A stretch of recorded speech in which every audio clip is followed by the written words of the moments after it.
What's up, bros? Welcome to another Brograph Brocast. I am Dave Koss. And I am David Ariev. So it's the Dave show today, the Dave and David show. I didn't even think of that. Technically, I'm a David. Yeah, technically you are. I've never really been a Dave. One of my roommates called me Dave, but never really stuck. I was never a Dave until high school when everybody's names got shortened that I hung out with. Michael became Mike, and Philip became Phil, and David became Dave, and so on and so forth. And so it kind of stuck, but, you know, I still get called David whenever I'm in trouble. So that's awesome. You know, or my mom, my wife. Yep. Drake. All the ladies in your life. This is Brograph podcast. This is a motion graphics podcast that pertains to the business and 3D, 2D animation, that kind of thing. We talk about VFX. It's a supplement to the site brograph.com where we have tutorials. We now have a plugin. We have stuff like that. And if you haven't listened before, welcome. You'll probably... this is probably a little bit different since David is a guest host today. Yeah. Not me, but the other David. The other David, yeah. You. It's going to be real weird tonight. So you'll be filling in actually this week and next, correct? You're still on for next week, right? Yeah. I'm going to try to fill those big mat shoes, you know, just like kind of heckle and, you know, make comments while you be the organized one, and I'll just try to comment on whatever you're saying. Okay, cool. So we have a lot of fun. We usually talk about, we go off on tangents and stuff like that, but we usually talk about things related to graphics in one way, shape, or form. We kind of always start out by talking about our week, and then we kind of go into topic discussions and stuff like that. So this week, I just got back from Fort Lauderdale, and we had like a little mini vacation going to, for the 4th of July. This is your second vacation in a row. Yes, my second summer vacation, which is crazy. I was telling Matt about it the other day. I was like, I guess he didn't realize. He knew I was going to be out, but he didn't know I was going to Fort Lauderdale. He's like, dude, you're going on vacation again? Yeah. I'm like, yes. Yeah, well, you're just cool like that. You get to go on vacation a ton because of your successful business, and you've got tons of free time, obviously. It's actually my wife's bonuses she's getting at work. She decided to spend the money on. Oh, that's awesome. The second vacation, because she felt bad that our daughter didn't get to go with us on vacation. Right. We went to Iceland a couple weeks ago, and so she immediately was like, okay, I'm scheduling a 3-day vacation for us to go to the beach. And my friend's a travel agent. She hooked us up and nice. Got a pretty good deal. Stayed at a nice hotel and got some sun, drank. And then you made 5 million sandcastles that I saw on Facebook. Yes. A lot of sandcastles. The turtle was amazing. They were all pretty amazing. Turtle was my favorite. Yeah. The Mayan temple was pretty good. I kind of do a Mayan temple and I kind of do it up a little bit more every time I do a Mayan temple. Sweet. So you topped your previous Mayan temple? Yeah, but I tried to make a truck and that didn't work very well. It kind of fell apart. And so then the other kids kind of started trying to fix it, and it was pretty much a goner after that. Yeah. So you're using your creative skills, like, you know, your MoGraph skills on the beach. Yeah, that's right. Yeah. The problem is that there's no cloners. It's kind of an issue. Yeah, it's like not exactly how you usually build it, but yeah. So so that was fun. Got back, and you know, I've been in and out, so I've been trying to get back into the swing of things, trying not to get distracted, trying to get the business stuff going, and we'll talk about some of those topics later on the show today, actually. But then, of course, power goes out. Power starts going out. That sucks. And the last couple of days, it's just been, every afternoon your power is going to go out for a good 5 hours or so. So, sorry if you were trying to work. Yeah, that really sucks. You know, so I'm sitting here trying to get stuff rendering and whatnot, especially yesterday. I was working on the weekend to make up for the fact the power went out. And I'm sitting here working and the power goes out. This random storm builds up and comes through and it gets all windy. The power goes out. And I was trying to make it out to go to my mother-in-law's because they were having a little pool get-together over there. And I wanted to go swimming and all that. And I was, they had been there all day. I was like, okay, I'm going to finish this work and then I'm going to come over and the power goes out. Yeah, it's the worst. So I ended up waiting. It came on a couple hours later and I was able to get my render going so I could leave. That was my main thing. Like I wanted to get the render going before I left the house for the day. Yeah, totally. I just couldn't do that because of the stupid power. I've had power problems in this house, in this neighborhood for a while, and it seems to come and go like that. So we'll see what happens. I feel like the process of just getting a render started can sometimes be the most frustrating thing ever. Like, just like, I don't know, just waiting and waiting. I don't know what I'm talking about. Sometimes too, you just kind of, you'll start the render and you'll realize, oh, I forgot about this thing. And then you stop the render and you start again. And if you're doing Octane and you stop it at the wrong place, it locks up and you got to start it over. And once you get in there, you're good. Yeah, totally. Yeah, I mean, like, yeah, exactly. So next week, while I'm thinking about it, next week, we would like to get questions in for us, especially for David, since he's going to be guest again. We need more emails. It's been a while. I think our emails, we were getting so many emails for a while. It kind of slowed down a little bit. And we got a lot of new people listening, and I would really like to, I'd love to hear from everybody, but especially new people, and questions about everything from the basics of Cinema 4D to Octane to anything you can think of, VFX, After Effects, whatever it is. We'll kind of do a Q&A type thing. If I remember, I'll try and get some Q&A stuff up on Reddit as well. See if we can get a little thing going there. Sweet. Been kind of lax on getting on the Reddit subreddit.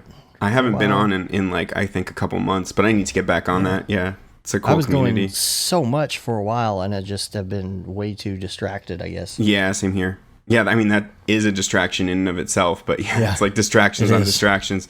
Yeah, I mean, that one, and then the Slack channel. I haven't been on it that much, but it's huge. It's got like 1,300 users. It's really big. We should talk about that later. The Mo-Kart and our Mario Karting time. Yes, totally. Because I've been practicing. I'm ready to start. Oh, that's tomorrow.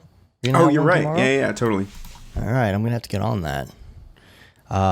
So send those in. Matt's on vacation now. That's why he's not here. This is crazy because he's been trying to get out of town. He's been trying to sell his house. He's been trying to get projects done, and his aunt unfortunately passed away. You kind of knew it was coming, for a while. Just didn't know when it was gonna happen. But he had to leave town.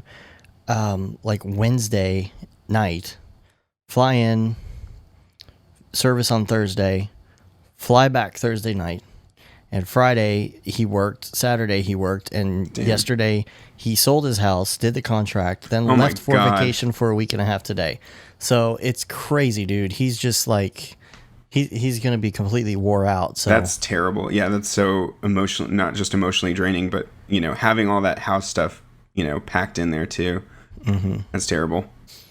And but he's in Disney World now, though. So yeah, he's in Disney World looking for Pokemon. Yeah, exactly. Which we should talk about. Pokemon Go a little absolutely. Bit. Oh my god. I am not a Pokemon person. Never have been. I used to love the crap out of Pokemon. I used to, go to the Pokemon Training Card League when I was a kid. I constantly obsessively built up my, deck. I would just like sit there and like obsess over it so I could beat like the one creepy 30-year-old dude at the training, league that would try to, beat everyone else. And like there was this one time where I just epically destroyed him, and basically it was the greatest moment of my life. And now you're the creepy. Now I'm the oh no, Pokemon. Yeah, it's true. Yep. Now I'm the creepy 30-year-old guy that loves Pokemon. Yeah. Look what happened. So I didn't know anything about it, and I was interested in it because of the augmented reality stuff. Yeah, for sure. And it's just kind of funny because it's like, hey, geocaching is back. Yeah, that's exactly what I thought. I mean, I never did geocaching, but it seemed very similar. But yeah, it started like popping up all over my Facebook, and I'm like, okay, so everybody's returning to their childhood to play Pokemon, but now it's in the real world. I guess that's kind of amazing, so I'm going to try that out. And there's that other Ingress. There's that app called Ingress. Right. So is that their previous one that collected all of the data and like kind of mined all of those locations? Like users would enter in the locations and like details and photos of it, right? That was like it's not Pokemon though. It's, right. No, I understand, but that was it's Niantic's previous app, and that's how they've brought all of that data into this app. Oh, wait a minute. So are you saying that this is the same company that did this? I think so. I'm totally full of crap right now, but I was reading about this. Let's see. Let's look it up. That's how they got their info? Might just be... Yeah, okay, I'm right. Yes, good. Okay, Ingress, an augmented reality, massively multiplayer MMO, location-based game created by Niantic. Okay, well that makes more sense, because I was wondering about like how they got their locations and the pictures of like I don't know everything about it yet. I thought that was so cool when I first saw it in Pokemon. I'm like, wait, how does it know like things about where I live? And like, I didn't even know the name of the park that I walk in every day. And like, there's a Pokestop that's the gazebo, and like it tells me it's well, of course now I've forgotten the name, but I remember, I like knew it for a second there. But yeah, I mean, it's like cool to get that extra data about your real world, And that's like, I have a friend who used to do geocaches, and her husband and the kids now, they all go do the Ingress thing, and it's way more complicated. Like, it has all this stuff in it. And I was reading the other day that Pokemon Go is just like Ingress, except it's like just less options and stuff. And I wonder if they're going to kind of slowly add a whole bunch of stuff, because it has the whole team thing, like the blue and the red team, and right. Oh my god, all that. So it's just like it, but just more stuff. Yeah, exactly. I just joined. Sorry, this is a tangent, but I just joined Team Mystic, the blue one, and last night, I guess. Yeah, it was last night. So my family's been in town for the past few days, so it's been super crazy busy, but. My brother also sort of introduced me to this, and he's been geeking out on the Pokemon Go. But we were in the downtown mall in Charlottesville, and literally everyone we were passing was playing this game.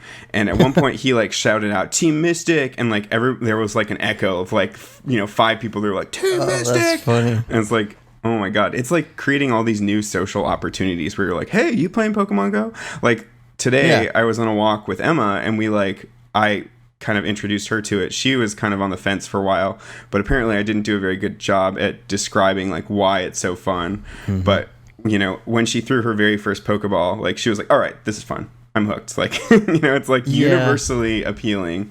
So we were on our walk, and we came to this Pokestop, and there's actually a gym right by, so luckily I've got a gym right by me. And different groups can claim the gym. So it's been like switching back between red and blue. Yeah.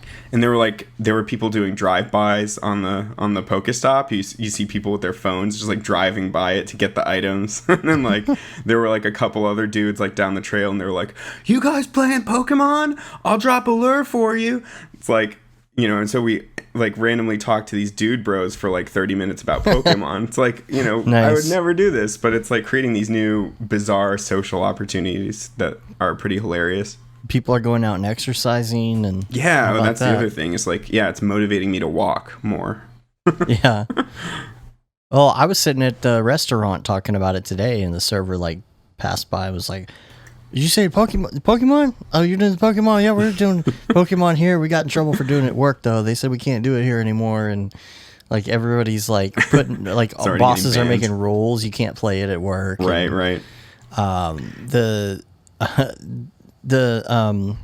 Disneyland where Matt is right now, he just texted me like right before the show, and he's walking around Disneyland. He's like, "Dude, there's so many Pokemon here." Mm-hmm. So many Pokemon at Disney World. And everybody's playing it. Yeah, he's like, everyone here is playing it, and you'll randomly hear someone say, "Oh, I just caught so-and-so." Yeah. And then you'll open up the app so you can try to find the same one. Exactly. Squirtle? What? Yeah, I want a Squirtle. It's so effing addictive. And like, what else was I going to say? I don't remember. Yeah. But I read 2 crazy news articles about it too. There was like this huge, like, 30 car, I don't know how many car pile up because someone was trying to like catch a Pikachu. And I'm like, I mean, it's just like, it's crazy how there are all these potentially positive benefits to this like, I guess one of the first true augmented reality games. Mm-hmm. And then also like horrible consequences. Yeah. You know? I mean, hopefully he got the Pikachu. Well, I hope so. I hope so. Is Pikachu a rare one in this? I hope it's rare too, because like it would be so lame to be going after like a Pidgey and get into a massive car crash. Like that's not worth it. Yeah. You know, but if it's a rare one, it's definitely worth it. Well, it's certainly interesting. I mean, like people are acting like it's a new thing. It's not really a new thing. It's just kind of got a twist because of the AR stuff. Right. And so, I think it's going to be interesting to see if it really like stays popular, or if it's just this massive fad. I mean, this is like such a big fad. I mean, what were the stats on it that you looked up? Oh yeah, I had them written here. Oh, okay. So on July 7th, which is one day after it was released, it had more Android installations than Tinder in the US. And then by July 8th, it was on 5.16% of all US Android devices. It's insane. That's pretty nuts. Yeah. And it's free. It's free, except that's not really true because they get you with I've already spent like $10 on it. Because I'm an idiot. What do you buy? You buy money. So if you like run out of Pokeballs, they addict you like a drug, and you run out of Pokeballs, and you're like, but now I can't catch Pokemon. So like, how do you get more? Can you get more balls if you wait? You can if you can level up, but you have to do that by like, I don't know, walking, visiting Pokestops, catching Pokemon. And then the Pokestops themselves will give you Pokeballs. But if you're in a rural, I can't even say that word, but area, you don't get nearly as many Pokestops. So it's like kind of frustrating because like, I'm here in, Charlottesville, which is a really small town. So like, I'm just like super jealous of the people in, New York City or whatever. They've got like millions of Pokemon. Is it based on elevation too? Like, it's at the very least, like if you go to a body of water, you're more likely to find water Pokemon. I don't know about, different elevations and stuff. I mean, it would be hilarious. I was making the joke the other day that like, wouldn't it be great if you could only get like the really high level air Pokemon like Zapdos and I forget the other ones, but the legendary, flying Pokemon, if you could only get those on airplanes. Yeah, your phone would have to notice you're at a certain altitude. I asked Matt if he could see them from the plane, but he didn't have internet, so that would have been funny. But it's interesting, it's AR, and AR has been around for a while, but it's just like, this is something, and it works fairly well. Totally. Somehow manages to find a flat surface pretty well. For sure. For the most part. You can even turn off the AR if you want to. Like, I mean, I guess you're talking about AR, but like it's actually easier to do certain things. Like if you're on the go walking and trying to catch Pokemon, you can turn it off and like it just kind of locks the view or whatever, which is kind of easier to catch Pokemon that way. The AR, to me, the AR is like, it's like really cool at first because they do like the shadows, it'll make contact with the ground and look kind of like realistic and stuff. But it actually, I think, makes it a little harder to play and catch the Pokemon. And then it also probably drains your battery a little bit faster. Oh, I'm sure it does. It was really crashy on my daughter's new iPad, which is an old iPad, but it was an iPad 2, Mini 2. Not a regular 2, a Mini 2, and it got to the AR part and it was just super, super crashy. And the problem is, even if you have a new phone, like, oh, by the way, yes, I dropped my phone in the water in Fort Lauderdale. I was rushing to the beach because the sand was really hot, and Christy's like, well, just get in real quick. And I hadn't really put any of my stuff down. And I went in the water, and about 2 minutes later I realized, oh my god, it's in my pocket. That's the worst feeling. Yeah. But even the 6, which I don't have the new 6 Plus or whatever it's, no, not 6 Plus, what's the 6S, the 6S Q, I don't know what it is. I don't know. The new one. Even on here it takes a long time to load. Did you notice like the load screen for it? It takes the Pokemon load screen takes forever. Yeah. So if it crashes because of the AR, it takes forever to get back to where you were. I mean, it's just all really crashy right now. They're probably going to fix it with some updates. But yeah, I mean, yeah, even so, everybody's on the Pokemon crack right now. It's just insane. It's crazy. I've never done anything Pokemon, but like this is cool, and my daughter likes it. And okay, so here's my question, and then we'll move on to graphics. No, we're going to talk about topics. Pokemon the whole time because everybody listening is actually. That's the thing that I was going to say. Is like I'm going to start listening to my podcasts, and then like you can turn off the music in Pokemon in the settings. So I'll be listening to a podcast or an audiobook, and then I'll be playing Pokemon too at the same time on my walks while I'm walking my dogs. It's going to be great.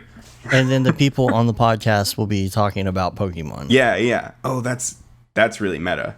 Yeah, I'm going to be totally listening. meta. Actually, tomorrow, I'm going to be listening to myself talking about Pokemon while I'm playing Pokemon. All right, I'm going to stop it there. Yeah. Okay, my question for you is, okay, there's something you can do. I don't know enough about it yet. I've barely played it. Right. Just messed around with it a little bit. I'm there's no something expert, you can do. But yeah. How do you attract more Pokemon? So there is an item called. There are two items. There's one called Incense, which for 30 minutes will bring Pokemon to you, and that's only for you. And the other one is called Allure, and you can activate that at a Pokestop, which are the little blue things that you spin and you get more items. Have you been to a Pokestop yet? Not yet. Okay. No, I haven't had a You'll see chance. them all over the map. There are I've two seen different them, I kinds just of haven't- locations. One is the Pokestop and the other one's the gym. And the gyms are where you can battle and, group together and, uprise and all that, I see. take over everything. And how much charisma do you get? No. Yeah. I don't know. Okay, so when you use the incense or whatever they are, Right. it's only for you, because I can imagine like if I did that by my house, like all of a sudden like a bunch of kids would start showing up, like Right. or Give you me them think- Pokemon. Yeah, some like pedophiles would start using it. That's terrible. That's terrible. Oh my God. You like Pokemon? Yeah, let me just throw out this lure. I want to use some incense. Get your Pokemon. Oh my God. So yeah, that would be funny. Yeah. Just all the kids just start showing up at the house. You like Yeah. popsicles? You like Pokemon? I got a Rattata and I got a Clefairy. It's right here in my pocket. You're gonna have to reach for it. Oh my God. So okay. Yeah. So enough with the Pokemon. Yeah. No. But no, wait. I didn't explain the lure. So the lure. Oh yeah. So at the Pokestop, if you throw that out, then all these pink flowers, like these petals, start pouring out of the Pokestop, and everyone can see that. And so it's like this group benefit. So like it attracts Pokemon just to the Pokestop for half an hour.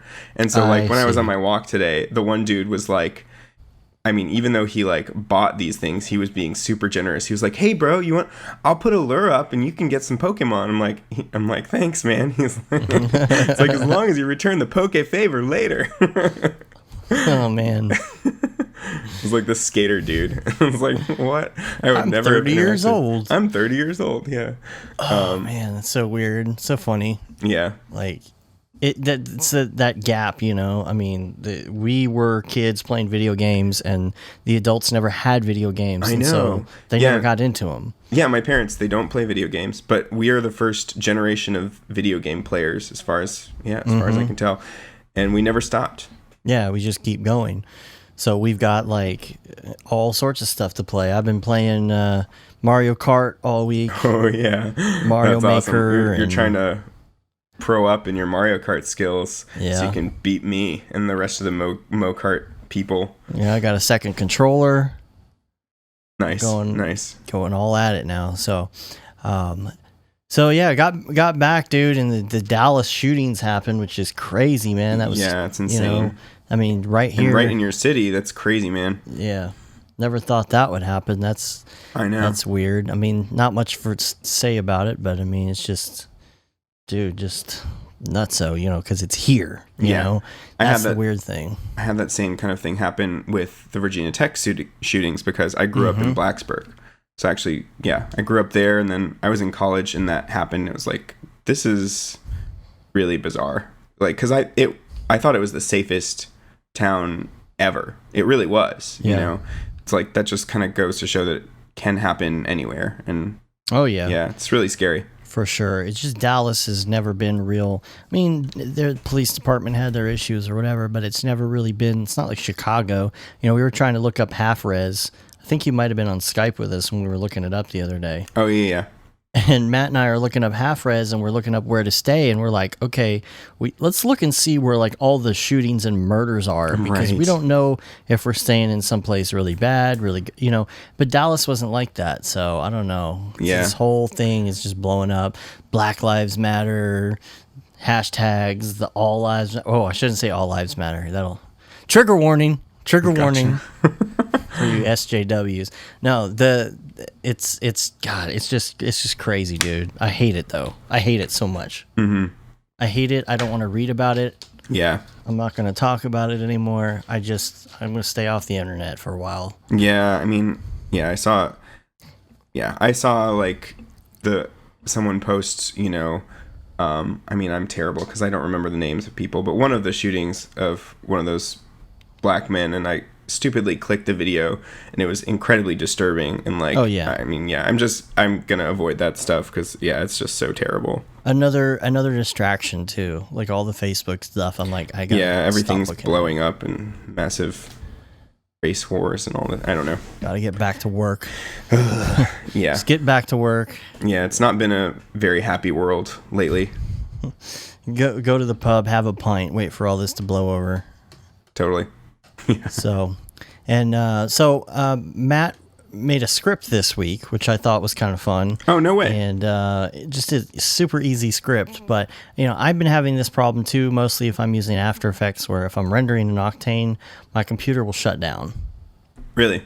And so I think it's an Octane 3 thing. It didn't happen before. And Matt and I both started having this problem at the exact same time, pretty much. We started using the alphas of Octane 3. Mm-hmm. So what Matt's been doing, though, is, you know, his has been shutting off a little more than mine. And I don't know if it's just a difference in just minor differences in like the computer, the RAM, or whatever it is. We're looking at logs. It's just the logs aren't real descriptive on what's going on, and we can't figure it out. But what happens, though, is that Matt will start like a really big render, and then we'll be going for, you know, I don't know, 10, 12 hours or something. Yep. And so he'll set it overnight, and he'll set it to go, and then he'll go to sleep. About 3 o'clock in the morning, the render crashes. Yeah. And then what do you do? So what he's done is he set up a script that will text him when his computer reboots. No way. That's awesome. That's a really great idea. It was just so that funny. He can get up in the middle of the night and fix it. Yeah. So, you know, if his system reboots, obviously Octane had an issue and it's crapped out or whatever. So he'll get a text. I guess, you know, if you use that sleep mode or do not disturb mode on your phone, you got to put it on, make sure you put that number on there as a, you know, like always ring or whatever it is, even if you're in do not disturb mode. Do you use that? I use do not disturb mode, though I'm like really ignorant about what things exactly do. I just know if I want people to leave me the hell alone, I'll turn on do not disturb mode. Like if I'm taking a nap. What's that? You do it manually. Yeah, I just turn it on. I see. Yeah. Okay. Because I have it set to a timer. What do the smart people do? No, I just set it to a timer. Like after 10 o'clock or maybe 11 or something. Oh, okay, or maybe cool, even midnight. I don't know. But I didn't even know you could do that. That's awesome. Yeah. But yeah. I do it so that my immediate family and everybody comes through. You make exceptions for all those people. I see. That's cool.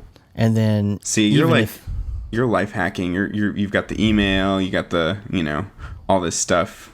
All of these technologies going on. Totally life hacking. Yeah. Well, and then the nice thing about it too is if somebody does call you like 2 times, it's only it will go through after the second time. Oh, I see. So like, that means it's like more urgent. Yeah. Or whatever. Okay. So if it's like an emergency and, you know, somebody's in the hospital or dying or something, right? You know, you want people to get through to you. So the second time it rings, just in case. So yeah.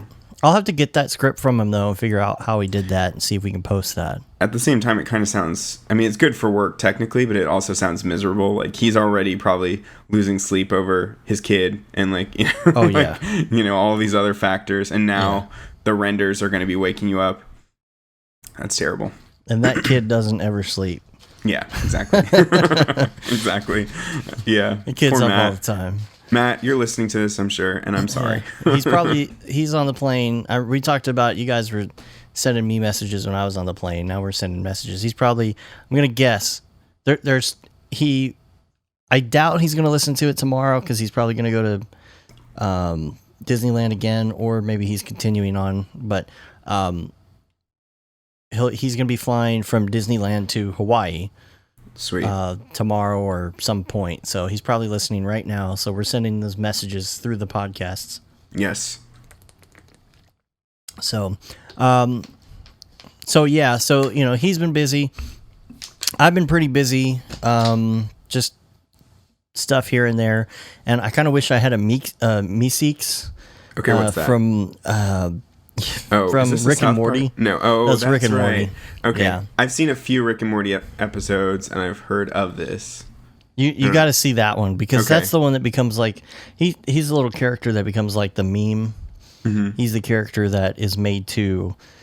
You push the button on the box and he appears and he's like, I'm Mr. Meeseeks, look at me. And then you ask him to do something like open a jar and he'll be like, can do. And then he'll do it for you. And when his job is done, he can die and he disappears. And that's the point, is that he wants to die. Oh, he wants to die. It's always a new one. Yeah. Okay. Like the point is he has to complete his task before he can die.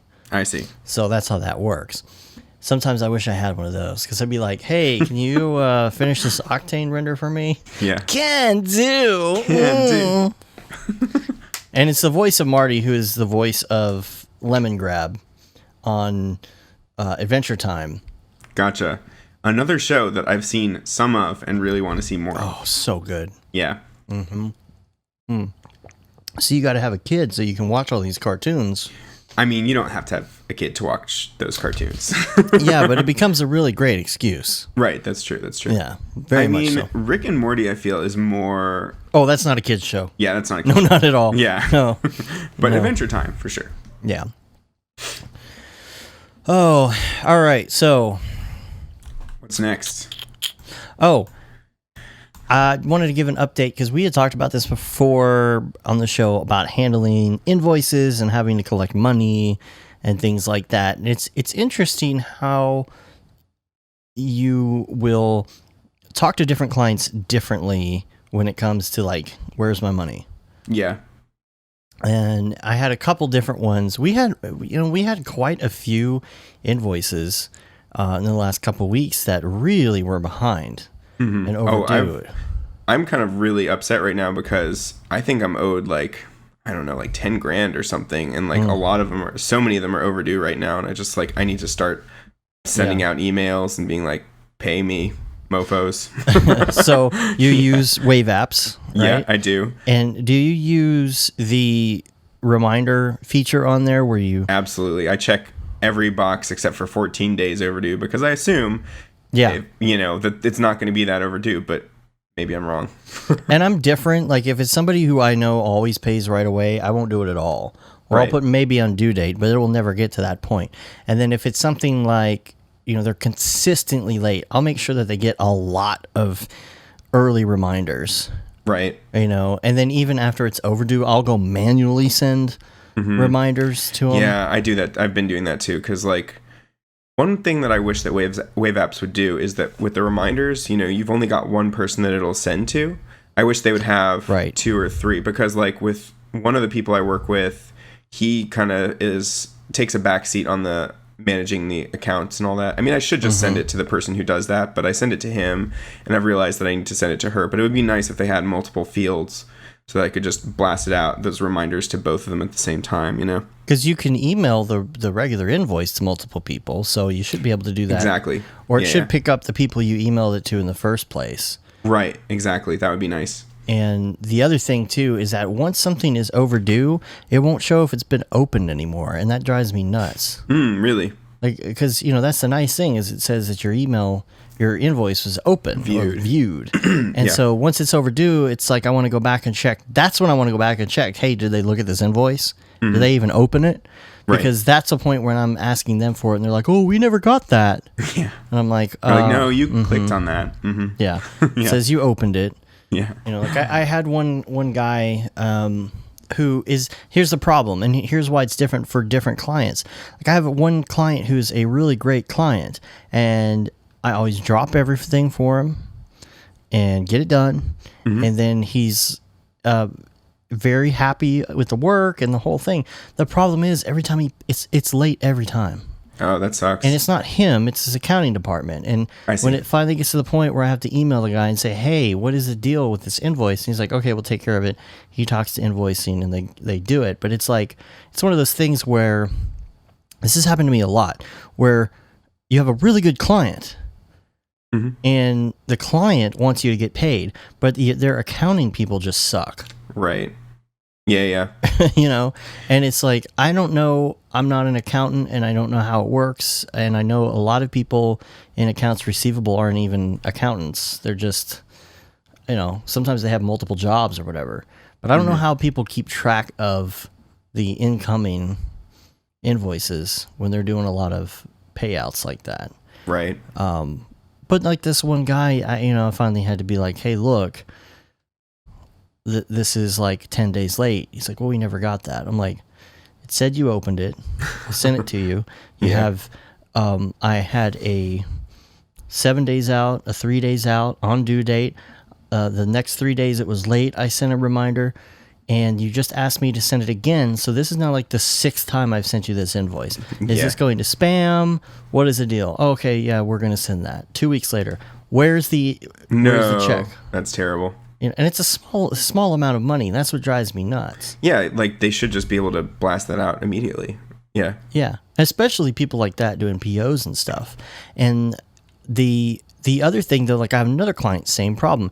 And this is what we talked about when we had our whole huge discussion about Wave apps, is the fact that when you send those reminders, it comes from Wave apps. So you can kind of be like, oh, that's them bugging you, not me. Yeah, you know? yeah. That I do that exact same thing, you know, when people are like, they'll reply to it and be like, it's coming, David, I promise. I'm like, oh, no worries, dude. It's just Wave apps that has automatic reminders. Yeah. And that's actually, that's the thing. You can reply to that late deal and it comes to your email. Like your client replies and it comes to you. Yeah. So I've gotten that too. I'm like, sometimes it is like, it's all good, you know, or it'll be the early reminder. But like with the one this week, it was the same thing. It's like, okay, I'm trying to stay on the good side of these clients and I don't want them to get annoyed. Same thing. It's accounts receivable. It's not my client directly. It's accounts receivable. And it's the same story. It's been a couple months now and starting to get later and later on these payments. And it's like, okay, this is an ongoing thing. This is a contract. And this is a monthly thing. And now it's starting to get later and later. So what did I do? I did the old trick of add the 10% markup. See, now I was just talking to EJ Hassenfratz, and yeah, he gave me that pro tip as well, that, you know, on the invoice, you should say, I mean, I guess either 5 or 10%, you know, like if it's late, if it's overdue, you know, you're going to bill an extra 5 or 10%, right? Right. And now, do you put that in the contract when you first start working with them, or do you just put that in the invoice? It's in the contract itself. I don't believe we have it written on the invoice because it is in the contract. Oh, I see. Okay, cool. You know, so, I mean, it's... The thing is, I barely ever have to do that. You know, it's very, very rarely come to that. I mean, lately for me, it's getting to the point where I kind of want to do that for some... I mean, like, it's either that or, like, I stop working with some of these people because it's just... I mean... that really does factor into, you know, my decisions about taking on jobs. If they're going to be, you know, really lax about paying me, you know, that's going to screw me over with my, you know, cash flow. It's just, it's a big headache, you know, and, yeah. Well, our thing was, again, it's staying on the good side. So we did the whole thing. We added that on there, and mean, I had been sending the emails every single day. And Yeah. finally, it's amazing. Within an hour of me sending the invoice update with the 10% charge on it, it got paid. How does that work? It's How does it work? impossible. It's amazing. Yeah. And now here's the thing: the payment was made for the original amount, not the amount with the Oh, no way. not the 10%. So they skipped out of that. Huh. right, which I was not thinking. I was not assuming that was going to get paid. Mm-hmm. It was just my way of saying, "Oh, look, Wave Apps marked that up because you never paid it," And so I just went Gotcha. back. I deleted the 10% line and I called it a day. That was just my tactic to get it paid. That was your tactic. Okay, cool. Have you ever actually, added that 10% and gotten that money or no? Yes, yeah, I Okay, have. cool. I had quite the paper trail too, and I, had people come back because they were late on the invoice and the same thing, and I had people call me up, and it was accounting and some other people, not the client, not the person I worked with directly, and they were asking me about all this overages and stuff, and I was like, well, you had. It was not just that. It was like overages for other things because the contract said we were going to do 3 revisions and they did like 5. And I said, look, I even have a paper trail here that says, this is going to go over our number of revisions. And every time I sent you a revision, I said, here's revision 1, here's revision 2, and this is the final revision. And you asked for like 3 other things. And I said, okay, here's how long it's going to take over what we said. And then they didn't pay it. Right. And then it went over, and I said, look in your contract. It says there's 10%, and you guys paid like 20 days late. So that's what it is. And they were like, okay. Yeah. Totally. I mean, most of the time, people realize that they agreed to something. Yep. They'll honor it. I mean, most of the time, if they're like a corporation or something, they will. If it's something like one-on-one business, you might have a little more pushback. Right. But that's just when you can say, hey, look, I am doing this automatically, but for you, I'll knock it off as long as you pay it today. Right, totally. That's the trick. Yeah, the majority of the people I work with don't have accounting departments, so it's just kind of their negligence if they're not paying me, and that can get kind of frustrating. Like, I dropped everything for you, and now you're just taking exactly. sweet time, sweet time. Totally. Yeah, rush jobs and then forever to pay. And then 90-day net. Yeah. It's like, no. what? Yeah, that's that doesn't horrible. make any sense. I rarely even do 60. I don't know the last time I ever had 90-day net. It's been 10 years. Yeah. Thank God. I've never had one of those. That would really suck. Yeah. All right, and here's an article that's going to be in the show notes. And I don't know if this is a rumor or if somebody knows this for sure and just doesn't know the details. There's Gamescom. I guess it's, I don't know what it is, convention or a something. NVIDIA is supposed to unveil the GeForce GTX Titan P. And that's in the article, and there's some speculation on what it's going to contain. Now, I don't know if the speculation is all on the specs or if it's on the Titan P in general. Titan P because of Pascal, I'm assuming. Cool. What was the old architecture called? I am terrible about names. So I don't know why, like the X, like Titan X, Titan Z, Titan P, I think is for Pascal, which is different, but Let's see. that should be interesting to see, like what it is, what the price is. Was it Haswell? No, that's a CPU thing, isn't it? That sounds familiar, but yeah, Can you hear me? I don't know if that's it. Yeah. Oh, okay. Yeah, totally. You broke up for a second there. Oh. The thing that they said about it, if I can find the deal here, is they were doing the comparison to the 980. I'm sorry, the 1080. Right. And what was it, like almost 1.5 or 2 times faster? Yeah, something like that. I don't see it in here. But anyway, they were talking about how many cores and all of that, and it'd be interesting to see. The previous one was Maxwell generation. Okay. Yeah. So they're not following. I don't know where they're. I mean, they're just putting P just because it's Pascal. Sounds cool. Whatever. Yeah. I'm probably gonna hold out for the 1080 Ti, because I mean the Titans are usually too expensive, and the 1080s are not quite I don't even know if they really outstrip the 980 Ti's at this point. That's the thing. Like, if you look at the comparisons, they're like a couple points higher, the Titans. And I mean, maybe they're much better at other things, of course. Yeah, games. Yeah. But like with Octane or whatever, I mean, minimal. I'm not an expert. I'm no Tom Glimpse, but like, isn't the CUDA cores like the main thing to look at? It's the main thing, yeah. And then the other stuff is just is more about, what do you want in your computer itself, at the same time. If you're just stacking them inside of something else and you, maybe you get a Titan card as your main card and then you do the other ones just for rendering or, whatever. I don't know. Right. There's so many other factors like, your viewport and, other types of programs you might be using or wanting to use them for. Even editing or After Effects or whatever it is, or if you want to have the gaming machine and the render machine together, Yeah. It's personal preference stuff, so. And then Street View 4D, you had told me about Street View 4D. Yep. Not too long ago, but the problem at the time was I don't think that there was a Mac version, and now it looks like there is, because I ran across this the other day, so... check that out. It's only $50. So yeah, it seems to be a really cool way. I mean, they're not true HDRIs, obviously, but no Street View app is going to be. But like, really cool way to get a crap ton of backgrounds and different lighting environments in there. And if you need to match it to a very specific setting, that could be the matching, awesome. The reflections, that kind reflections, The HDR stuff itself. That's what you like. Even if you look at the comments on.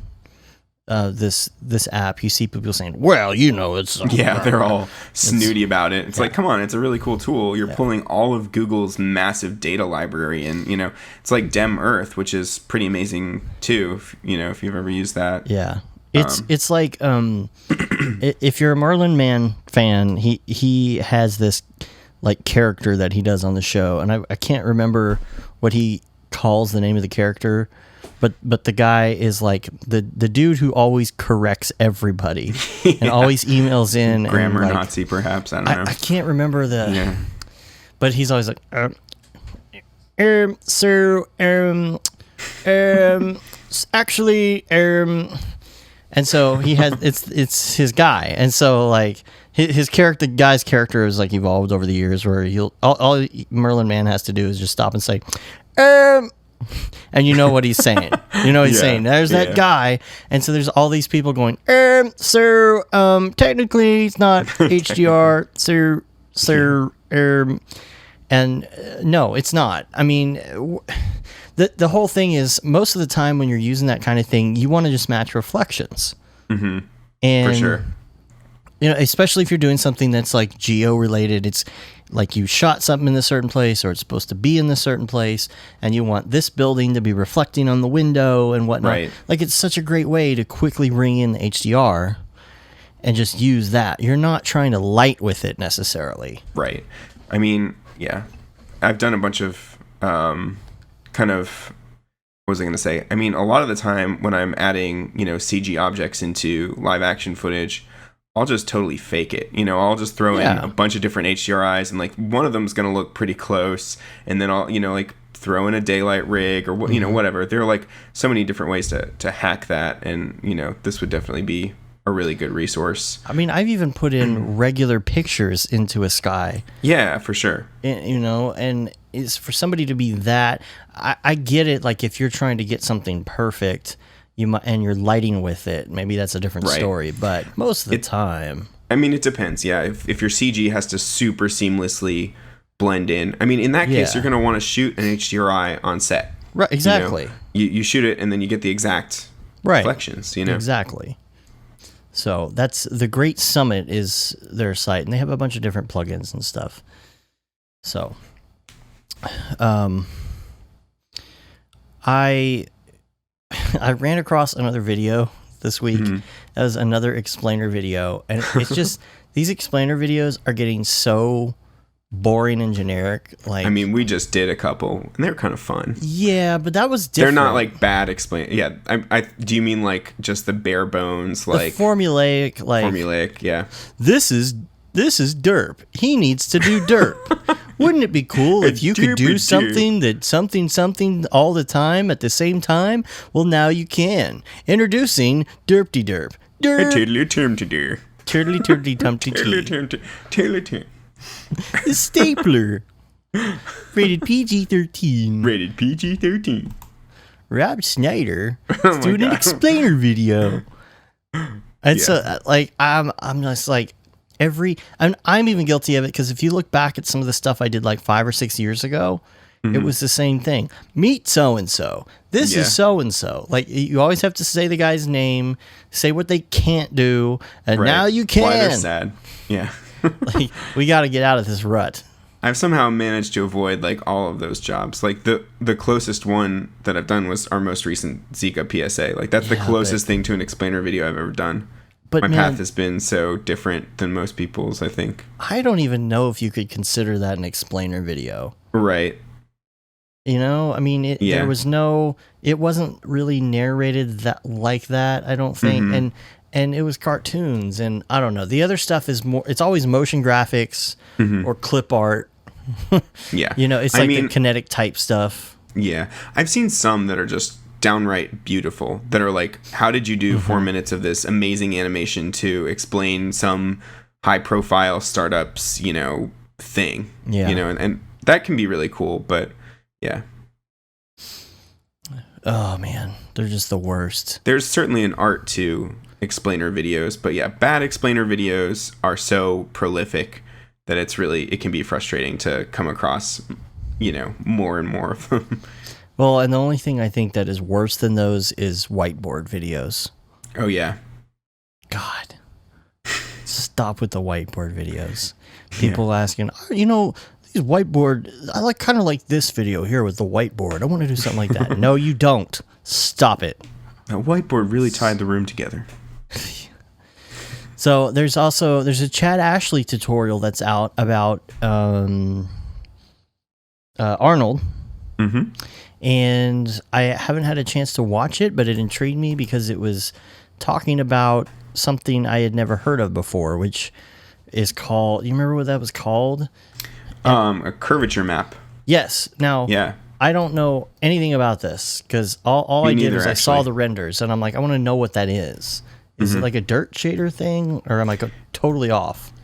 So I looked it up just a second ago, because I didn't get a chance to look. I really am intending on watching this tutorial, but it says curvature can be used to mask where the surface would get more wear, or where subsurface scattering might occur, and that's in convex cases, or where it might accumulate more dirt, which is in concave cases. So I mean, to me it looks like, you know, how you would use a dirt shader to isolate the edges and then apply, you know, damage and kind of different materials to just those regions, but maybe more complex than that. So it's like more of a based on actual curvature versus, I don't know, but I might just be full of crap because I really don't know the difference between a dirt shader and a curvature, you know, map or whatever. I'm intrigued because I don't know enough about Arnold, so that's kind of the thing. Right. Me neither. Yeah, I would like to. Need to bring Trevor Kerr onto the show or something. Dude, for reals. Yeah. Yeah, maybe if we can talk to him at one of these events that we're going to, maybe we can get him to come on and talk. That would be really fun. That would be awesome. Because there would be a lot to talk, a really, really deep, nerdy Octane Arnold stuff to talk about. Yeah, he could go on forever, for sure. Because, see, that would be cool because we could do, like, half of it could be Octane. Because we like, know what to talk about. Like, we would have, like, a common language. You've got that language. in common, for sure, yeah. And then Arnold, he could explain things to us that as non-Arnold people, you know, we would have questions about. I think that would be interesting. Totally. What else? You told me about this Silverwing texture pack for Octane. That's cool. Raphael Rao released on his site a free texture pack. So he's like created these awesome, you know, materials for Octane. So they're not just images like you'd get on Polygon. They're already, you know, put together and beautiful. And, you know, I am a person that would go to the live DB, the live database in Octane, Mm-hmm. and this is for sure a step up. So I'm definitely looking forward to getting into that and starting to use that. He made some beautiful materials there, like some chipped car paint looks and all sorts of other stuff. Yeah. The stuff that he does with textures, by the way, man, just he's incredible. I've watched some presentations on how he does that stuff, so this is a great source. Me too. Totally. We've been talking about doing like a texture pack, like a $9.99 texture pack or something, right? Because we have so many Octane textures for sure we've made, and Matt and I are not big on the DB, the open DB or whatever it is. Yeah, I mean it's not very good, honestly. No, and there's not much in there, and it doesn't ever expand. It would be really cool if it were like a user, like truly like users could contribute to it, and like then it would really grow and make Octane even more of a valuable, easy to use thing. But yeah, that would be really cool. That. We should get on that. We should come up with something like that. That would be rad. Yeah. Yeah. It's like I'll leave it to your crazy genius brain with those plugins. We could charge for some. Ching ching. Yeah.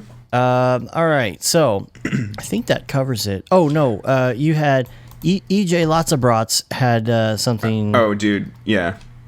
Oh, yeah. So he has a script called Boil It. Yes. That he just released. He was just telling me about it. This is his first After Effects script, and it fits perfectly with his Sketch and Tune style, and it's kind of like Turbulence Displace on crack.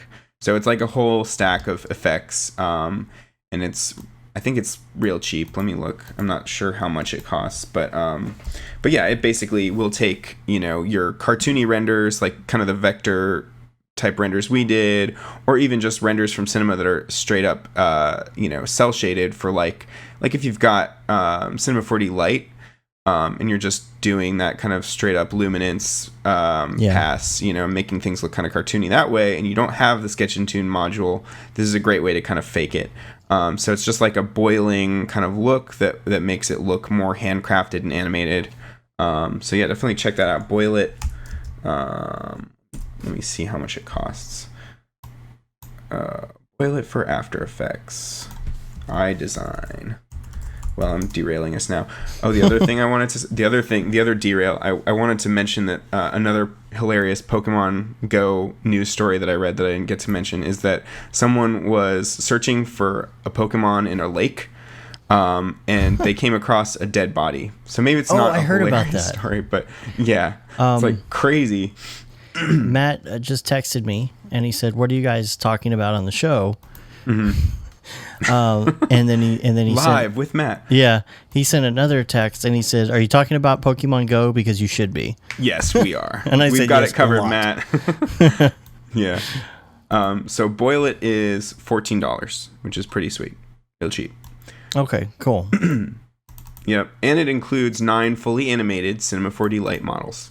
There you go, EJ. I'm doing your advertising for free. Nice. On the Brograph podcast. Nice.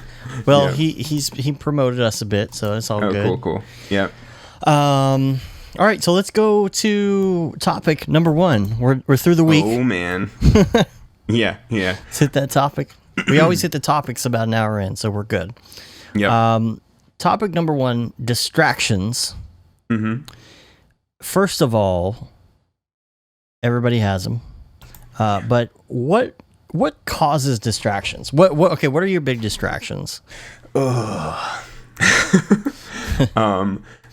Go. What I would really love to say is that tutorials are my distraction, and that's like when I'm in my best, non-lazy state. And recently I've been trying to get through the hard surface modeling course from what's it called, MotionWorks, and it's called Making It Look Great 11, and it's like this 24-hour. I bought it. It's like $130, but it's this 24-hour training on everything you need to know about modeling. I've heard of that it's series. Really amazing. It's amazing. It's by this guy Toby Pittman, and it's just like detailed breakdown of everything you could ever want to know about modeling. And I'm a modeling idiot, so this is going to be good. That's cool. But it's like taking my medicine, right? It's like I have to sit there and so if I'm like semi lazy. I will, just absorb it passively, and just kind of through osmosis or whatever. Yeah, I know what you're saying. Yeah, but really to fully absorb it, you have to like do it right there with him. You have to follow along. So that takes, take your 24 hours and make it like 48 or something. It's going to be a big commitment. So, it's definitely, an endeavor to sit there every day and try to pick away at it. And it just feels like, moving through molasses but you have to do that to improve. Mm-hmm. And I've been slacking. I've been getting distracted like crazy. So yeah, my big distractions, I would say, are video games, though. Like, I stopped playing video games for what feels like 2 or 3 years, but recently I've gotten hooked on Overwatch like mad. Yeah. So it's Overwatch for me. It's so much fun. Mario Kart, yeah. Mario Kart's fun. Yeah. We had a Mario Kart hangout just a few days ago. Yeah, that was fun. That was really fun.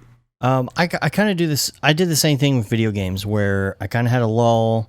Then some new systems came out, and it's like, when the big ones come out, the new Halo's out, the new GTA's out, it always kind of pulls me back into games. Yep. And then I was kind of out of it for a while, and now, I got the Wii U, and same thing now. I'm starting to. I'll go on binges. Like, that's very much my personality. Is like, I'm kind of obsessive, where like, if you start a TV show, well, goodbye next 30 hours or whatever. Right. Just want to see the whole damn thing. And then same thing with video games. It's definitely dangerous for work. And I mean, the thing is that it's been a slow couple weeks for me. So it's almost like, I don't have work to pull me back out of it, but then I feel really guilty because like that could be time where I'm like making massive improvements. Like the really, really great artists out there will like go on quote unquote sabbatical, take a couple weeks off and like hardcore learn some new software. Like I want to learn, ZBrush or whatever, like just do it, and that kind of discipline a lot of the time I find hard to force myself into. I wish sometimes that I could go to like some cabin in the woods and like just isolate myself from everything and just like hardcore like train on something, like do some research, like learn modeling, learn one new big thing, and that would, because I kind of feel like I'm plateauing, and I don't have enough 3D jobs either to really keep up the skills and keep it sharp. So like it's kind of frustrating. And I mean, the video games are so much fun, but I am kind of like regretting it. Like once I've done it forever, I'm like, wait a second, if I could go back and trade those 50 hours of my life for learning more about, 3D, I would do that, And I probably said this on the show before too. I'll be working on doing something on any video game, especially something like GTA. And I'm looking at it like, man, that looks so cool. How could I'm just gonna go mess with Cinema 4D. Yeah, yeah. It's a video game. It's so much fun. And I'm like, I wish I could do that. But the other side of it too, like John Lennon said, I'm roughly quoting here, something about any time you spent that you waste on doing something you love isn't time wasted, or something like that. Absolutely, yeah. So that's the other end of it. I mean, it's kind of you have to let yourself have fun. It's not like you could. I mean, I have extra time sometimes, and like, well, I could go do a tutorial, or I could spend time with my family. Right. Oh yeah, those guys. Oh yeah. Yeah. It's not time wasted. It's hard to feel like you're not wasting it. It's hard to feel like it's very, not yeah, I feel so guilty when I do that, and like it's but at the same time I'm like pulling myself in two directions, because like with this stupid Pokemon thing, I do want to be the very best, like no one ever was. And you've got to catch them all. I've got to catch them all. And yeah, but my fiance Emma today, convinced me. She gave a very convincing argument. Like, we ran into these skater dudes, and like he's like way past me already, and it's just like day 3 of this game, right? But I want I want to be up there like competing and like taking over the gym and having all the fun and being the best at this thing. But she's like, the people that really are super good at these things also don't have really satisfying jobs. He was talking about his job, Right. you know, that it's just dead end, you know, just sucks. And like, you know, we have an amazing job that we love and it's fun for us. And we, you know, that's basically the dream. And so, you know, I shouldn't be sad that I'm not able to be the best at every video game. I should just like enjoy the video game for what it is. Yeah. Not try to binge like crazy and just like, you know, Yeah, get you back to got work. like people in college, you've got people who are, you know, I don't know, doing like service industry jobs. Yeah, exactly. You know, when you're in a service industry job, you finish at the end of the day, you don't go home and do service industry stuff for fun. Right. You know, you Yeah, don't go totally. you don't go wait tables for fun when you get home. So you have to have a hobby, and the fact that we are lucky enough to have the hobby be the same thing as what we Exactly. do for a living, then that kind of changes the dynamic a little bit. For sure. And so I can imagine, you know, anything, and not just service industry. I mean, even in a more of a hardcore, you know, like salary type job where it's just, you know, like you were saying, it's just kind of a dead end thing. You're just, you know, you're just going through the motions. You're just trying to make a living, but you don't really care about the craft. That's when you're Right. going to have like hobbies outside of the job, and those things aren't really melding together, you know? Right. So I can imagine that people like that, they get off at 5:00, They play some Pokemon. play some Pokemon. There's nothing else to do. You can watch Yeah. TV. You can play some Pokemon, and in kind of a way, I kind of envy that, but Yeah, exactly. I kind of don't. I envy I know, yeah. their evening. I don't envy their daytime. Exactly. But If only we could have it all. yeah, if only we could catch them all. Yeah, exactly. But yeah, to get rid of the distractions. I mean, of course, there's no do not disturb mode for life. So Yeah, that's true.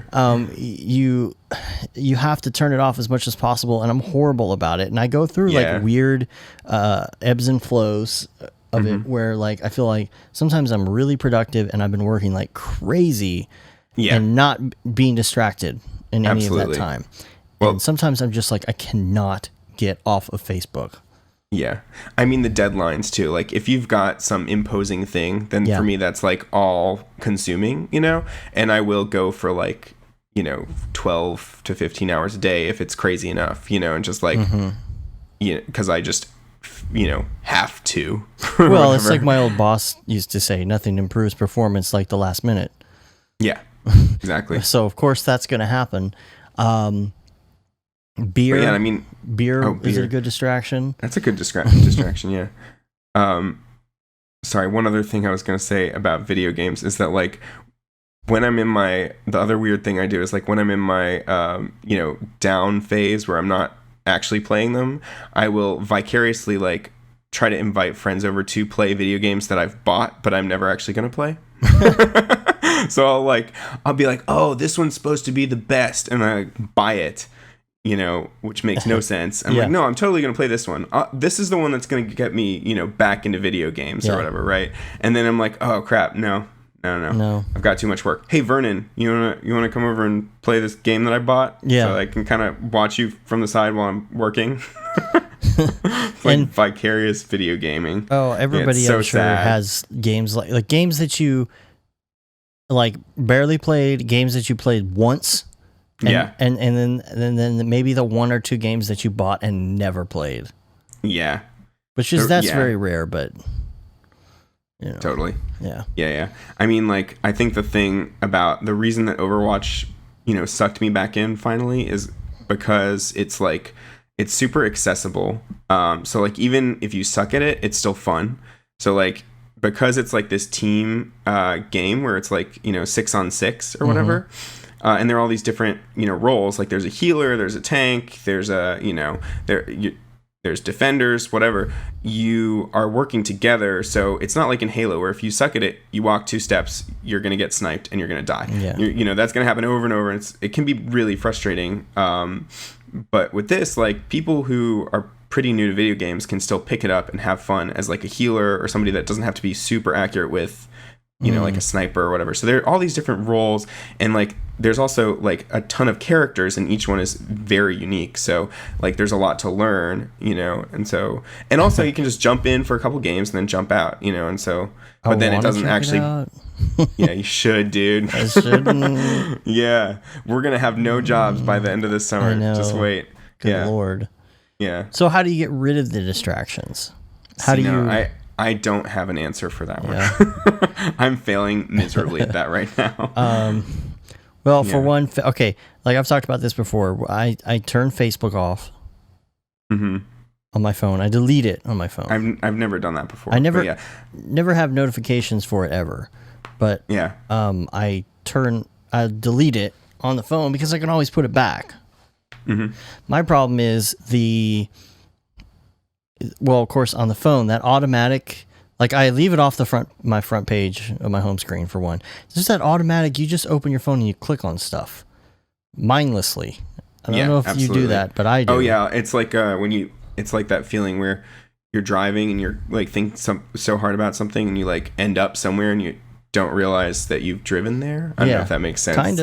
Kind of this weird vertigo, like, oh shit, I'm looking at this. Yeah, your thumbs have their mind of their own. Or, I mean, same thing I do with my browser. I open the browser and I took it off my bookmarks list because, my marks at the top because I would just click on the F for Facebook at the top. Right. Same thing. There's a great South Park episode, if you've seen the most recent season, about just like ads and how they, just get distracted and sucked into the rabbit hole, like one thing after another, And it's like you can't concentrate on even the first thing that you're doing. It's just like you end up somewhere completely different. That happens to me on YouTube. Yeah. And now with the Facebook app, the same thing, because if you watch a video now on YouTube, on Facebook, it goes automatically to another related video and starts playing it. So you're gonna be there forever. Yeah, and so then you're like, oh. And for some reason, every video that I watch on Facebook, if you keep going through the related videos and it keeps automatically scrolling, somehow it always ends up on World Star Hip Hop, like fighting videos, street fights. Yeah. World Star Hip Hop, people like yelling and stuff. Nice. So that's the big distraction for me is not just that. I mean, I act like it's a huge distraction. It's not. It's just one of them. Right. Just that mindlessly scrolling through the feed when I'm bored. Yeah, I'm not. Thankfully, I don't have a horrible Facebook addiction. I'm kind of like I've always been pretty medium about Facebook. Like I'll dip into it, but I don't I don't engage that hard with it, It's more like when I post something and people start commenting or I do a comment, that'll do it. Yeah. See, that's why you're definitely an instigator on Facebook, but I tend to not post anything political or what. I'm like, my posts are like, hey, look, a video of, Harry people skydiving on broomsticks. It's Harry Potter. Ha ha ha. It's like totally like surface level bullcrap, doesn't matter, is not morally or politically significant, so I just I fly under the radar with that stuff. And but I mean, I know that feeling. Like if I've got some kind of video up that's popular, I'll obsessively look at the comments, or if I, am getting a bunch of likes on something, you'll just start checking the likes, or like with what you're saying, if you start a discussion, you're going to want to check to see what all the people are saying, definitely can become a time suck. Well, I'll do something like I'll go on Facebook and I'll type #No Lives Matter, elites rule the world. Yeah, and so you're just a straight up troll. It'll be like, and then I'll come back 10 minutes later and the comment threads are like rabble. Yeah. See, that's your own fault. You gotta manage your own, like, how do you stop from but I won't even type anything. Like that's all I have to do. Like I think I said that last episode, but all of a sudden there'd be like 150 comments of people because I put no lives matter. And so that means I don't side with Black Lives Matter or All Lives Matter. Therefore, both people are saying something about it, and then I have friends on both sides to start arguing with, no, Black Lives Matter, no, All Lives Matter, and then the whole thing is just Sorry, what is All Lives Matter like the white response to Black Lives Matter? Okay, so Black Lives Matter was first, and then Right, some people obviously. were like, well, of course Black Lives Matter, but all lives matter. Mm-hmm. And so black people are upset about that because they're saying, well, that's not the point of it. People are discriminated against and underprivileged. Right. And check your white privilege. And then, and then white people are like, right, we understand, but we're saying all lives matter and we should all be equal. And then they're like, when Black Lives Matter is like, right, we're not equal. What if you say all houses matter, but we're saying the ones on fire matter because they're the ones that need the attention right away. Right. You know, For sure. so it's this whole thing, and I'm just like, I want to stay out of this one, but I should try it. I should go on Facebook and I should type hashtag No Lives Matter and just see what happens. Matter. I'm just gonna do that. People will just kind of scratch their butts and be like, "What? What?" No, somebody will be offended. Somebody will think it's funny.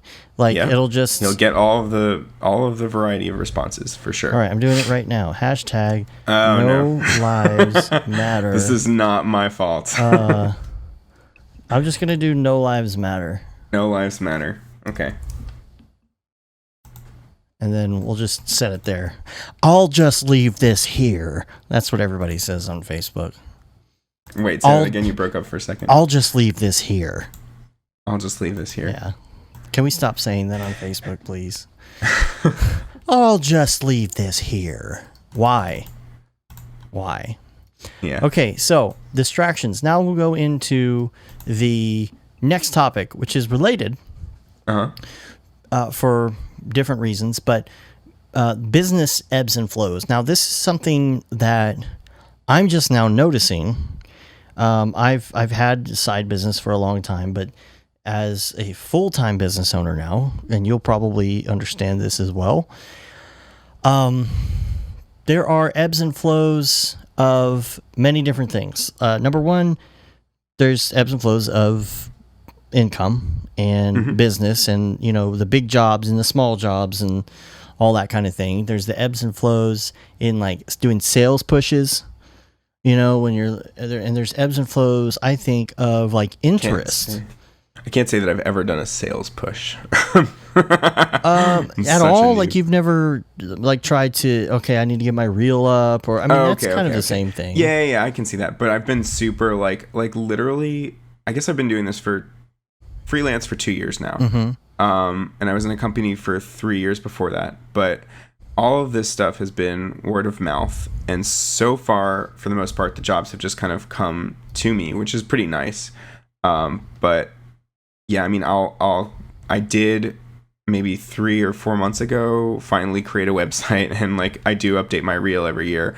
But that, yeah, I should get some tips from you on sales pushing, because like I know you guys like blast out your you know MailChimp stuff, and I'm just like yeah, I'm so terrible about the business side of things, and I like oftentimes, you know, I'm just very resistant to wanting to do anything to do with the business stuff. Yeah. Yeah, but you got to. I mean, no, I know you have to. The thing about July, like we're going to do another sales push right now. As soon as I get this stuff going, it's going to be mid-July, unfortunately. But July after the 4th is when there's a surge in the terms Dallas video production. And I'm assuming that regular production probably has the same thing, because what's happening is people are going to Google, they are getting back from vacation, and they're like, okay, we got to start working on this project that we're going to do at the end of the summer when everybody's back from vacation. You know, so we're talking August, September, October, you know, coming up on last quarter stuff, or maybe like third quarter stuff. Some of it's stuff that's, you know, way out there for last quarter, a lot of holiday stuff and whatnot. And people will type that in, because what are they going to do when they're ready to start a new project, and they don't work for a production company or anything like that. This is like a business to business type thing. They're looking to find someone to do something. They're going to type in such and such video production in Google, and it's a really expensive search term, Dallas video production on Google. I mean, it costs, it's like $2 or $3 a click last time we ran, which is a long time ago. Gotcha. But July to me, it seems like January and July, and this isn't just like me a feeling. This is something where I did a lot of research in Google Trends and did comparisons and all that kind of stuff. I don't even know if you can do Google Trends anymore, but I was like really studying the keywords to figure out what words work and when I should run ads and all that kind of thing. So for me, I think it's time to do another push.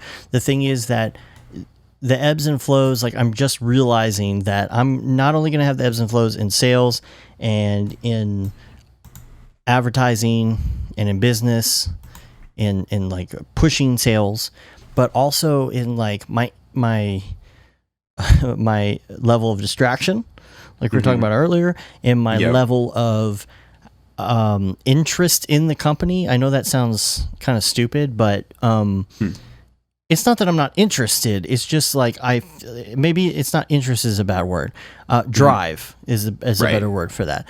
Like I want to do all this stuff, but I feel like I'm like preoccupied with actually doing the work and not out there getting the sales. And I feel like I'm just kind of floating right now, and I need to be paying more attention. And a lot of it, I think, is the summertime. Yeah. Like you were just saying, the past couple weeks. We're on summer break. Yeah, we're on summer break kind of mentally, Everybody else is on summer break. Everyone's taking vacations. It's and not only that, but like the weather can affect you. Like you outside, it's just hot as crap here right now. It's humid and 100 degrees every day. You get in this rut here in Texas in the summertime, which is why I want to move to Iceland, have a summer home in Iceland. That's crazy and awesome. But you get in this rut at like the end of June all the way through the beginning of September, where you don't even look at the weather anymore, because it's going to be 100 degrees, 98% humidity, and partly cloudy skies, and just like beating down heat on you. You look at the forecast, the 10-day, it's like exactly the same. And 10 days later, you check, it's another 10 days of the same thing. And you get in this point where it's just so gross outside. And for me, when September, October rolls around, my favorite month is October. I feel better overall, like mentally, physically, like the weather's nice. If the fall's coming, then there's just something about it. And my whole attitude changes. So I feel like there's an ebb and flow that happens with that. And like my what was the word I used? My drive. My drive changes. Like I get closer to the fall and I really want to like push to do this stuff. And I need to start earlier, because by the time fall rolls around, I'm ready to do that push, and it's fourth quarter and everybody's like going on vacation for 4 months for Christmas, because that's what it seems like. Totally. For some reason. Yeah, October, fall is my favorite as well. It's just like the right temperature and, the fall leaves, man. But yeah, I also have had some of my favorite projects happen in fall for sure. Yeah. Well, you're giving me hope that I will come out of my, Overwatch and distractions rut. As fun as it is, it's not really furthering, my life at all. Well, I was on vacation, Matt's on vacation. I feel like he's going to come back from vacation and we're going to start getting kind of back on the same page. Like we haven't even, like I'm taking my daughter to camp, and I've divided my day into like 3 shifts essentially, like the morning shift, the afternoon shift, and the nighttime shift. And I'm starting to feel guilty that I'm not getting stuff done. I was telling Matt this again the other day. I'm like, I feel guilty because I'm only doing 8 hours of work a day. Yeah. What a horrible thing. Dude, no, like for me it's like it gets down to like 2 hours of work. And like I think I will like come out of this thing when like it's this rising scale, imaginary scale of guilt versus fun. And when the guilt surpasses the fun, then I will start to do stuff again. Yeah. And I know that. I mean, there are days too where I've probably only really got a couple hours of work done throughout because I was doing email or making phone calls or whatever, and it's like I don't know. the thing is that with the guilt thing, you can't always be Gary Vaynerchuk. I don't know who that is. Gary V. We talk about him on the show all the time. He's like Mr. Drive. He's like Mr. Go out and do it. Stop all your distractions. Don't ever watch Lost. That kind of thing. Which I get. Don't watch Lost. That's the big one. Yeah. Yeah. The stop watching television at night if you're really big on it and you're going to be doing it 24/7 and the whole thing. We can't always be like that. I don't know. I know he's got a lot of drive. I don't know how much of that is all real. Like, right. To me, it seems like.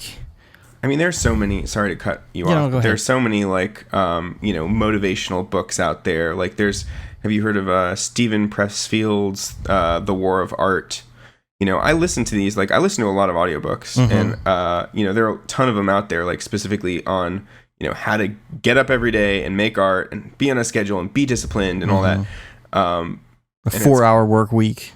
4-hour work week. Yeah. It's great to listen to it's great to like, it can inspire you, but ultimately, I mean, I don't know what will ultimately get you to be disciplined, but it only does so much to listen to some of these audiobooks, and I'm not, I don't know what were you going to say? Like about, I totally just derailed. I'm sorry.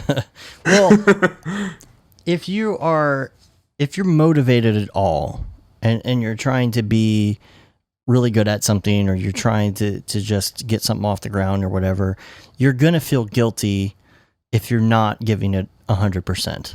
Right? Right. So you're going to be like 99% and you're going to be like, oh, I'm not doing a good enough job because I stopped for 5 minutes to look at Facebook today. You start to get that guilt, right? Mm-hmm. And even if it's not that, even if it's just like even if it's not anything like you can put your finger on, even if it's not a distraction, if you're just like, I just don't feel motivated in general, then you feel like you're not doing the 100%. And I just don't think you can be that type of person who Gary V projects that he is, whether or not he's fully like that or not. And feeling guilty that you're only putting in a regular day's worth of work is just ridiculous. And I try and tell myself, you're being ridiculous, dude. Yeah. You didn't put in 15 hours of work today? Yeah.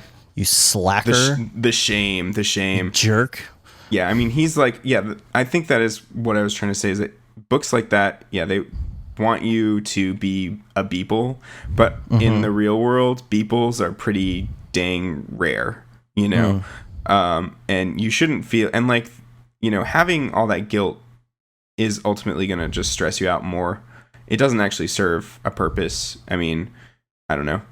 Well, I mean, maybe I'm wrong. Maybe it gets you back to doing work or whatever, but I don't know. This goes back to the 4-hour work week thing too, where the more productive you get and the more efficient you get, then like you're compacting it all. And then so you say you get more efficient at something, and all of a sudden you're doing stuff in 2 hours that most people can do in 8. Exactly. And it's like, well, you shouldn't feel bad about that because you got so much done. Well, right, but now it's like, what's his name? The preacher guy. Becoming the best you can be.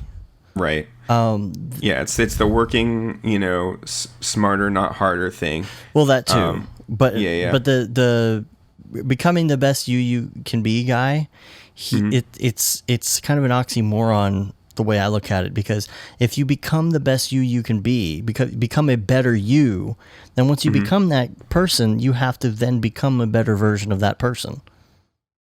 Gotcha. Right? Well, now I'm a better person, but now I have to become a better me. Yeah, there's no end in sight. And it's, I mean, this is something my fiance Emma says a lot. It's like, we're developing all of this automation and like computers to like theoretically make our jobs easier and for us to work less. But it's not actually true. We're working harder, right? And harder. Like, maybe a computer will take up certain jobs and things will become automated, but like we just fill the void, like with whatever it is, more. With more. Always. And it's the culture. It's the culture, like certain countries, they, will take their, it's 2:00, it's siesta, whatever, like, they'll have their breaks, and they don't work their asses off, and they don't grind themselves into the ground as hard as others do. So it's I do think it's more the culture of, your city or whatever it is, like filmmakers, for instance, we all, like, that's the mentality, is we're all working super, super hard and put in those long hours, and like, I mean, yeah. It's good to feel, I think it's good to feel that way about yourself, because you know that you're motivated. Like if you don't have that feeling that you're not doing enough, then that means that maybe it's not cut out for you. Maybe it's not your thing. Yeah, I do see what you're saying.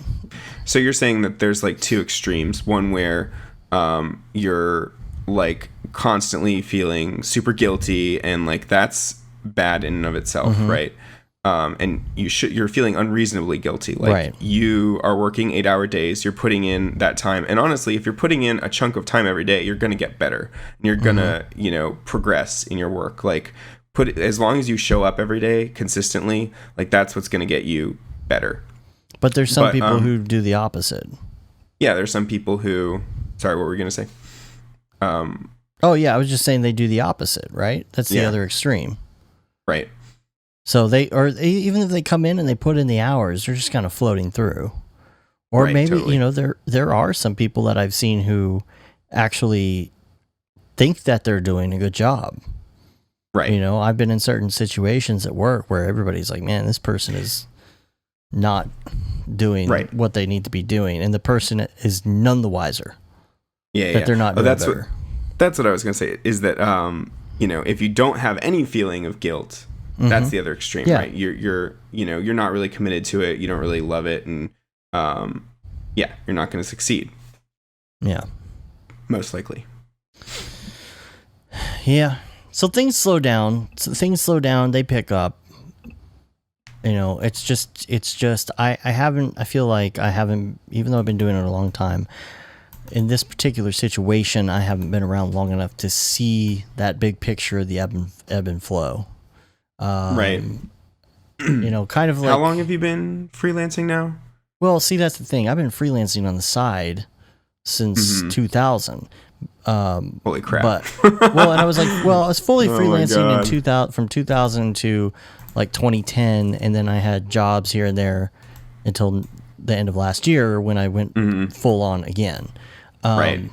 But the ebbs and flows were different back then because my main contract was basically a full-time job. It was just all contracts, so it wasn't exactly the same. And it's not to get political again, but if you think about global warming, the scale that everybody looks at is like from mostly is like from 1930 to now. And then all of a sudden, like you see it start to go up a little bit. And then in the 70s, when they started doing the different type of measurement that they do, it was 70s, maybe it was the 90s, there was a spike that went up. And everybody's like, oh my gosh, look how high it's going. This is crazy. And if you look at the graph between 1900 and now, you see like the spike is going up. It's going up. It's obviously going to get horrible. It's never been like this before. But then if you look at a graph of like the last, 10,000, 100,000 years or whatever it is, you see that there were spikes that went higher than what we have now and go back down, So it's kind of like, I feel like as a relatively young business, even if you include the last 10 years, that there are ebbs and flows that I haven't seen yet because I haven't seen that big picture yet, so I feel like, oh, this is a bad part or this is a high part or whatever. And I don't really know.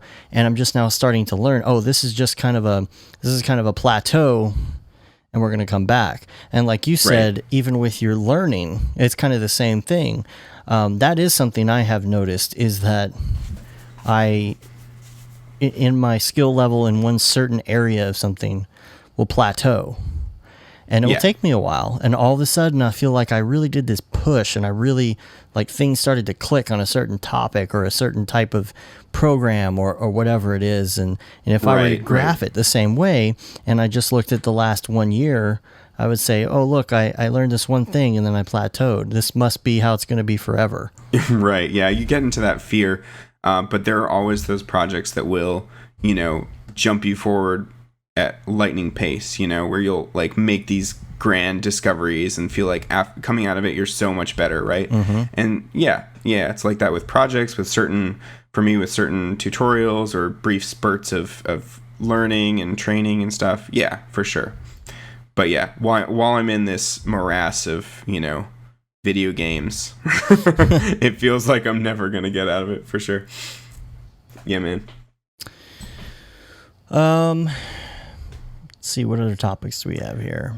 We should talk about our main awesome topic here, the VRs. Oh yeah, totally. Yeah. Let's talk about the VRs. I got another topic here. I'm going to cut until next week. Cool. We'll talk about that next week. The fonts. The fonts.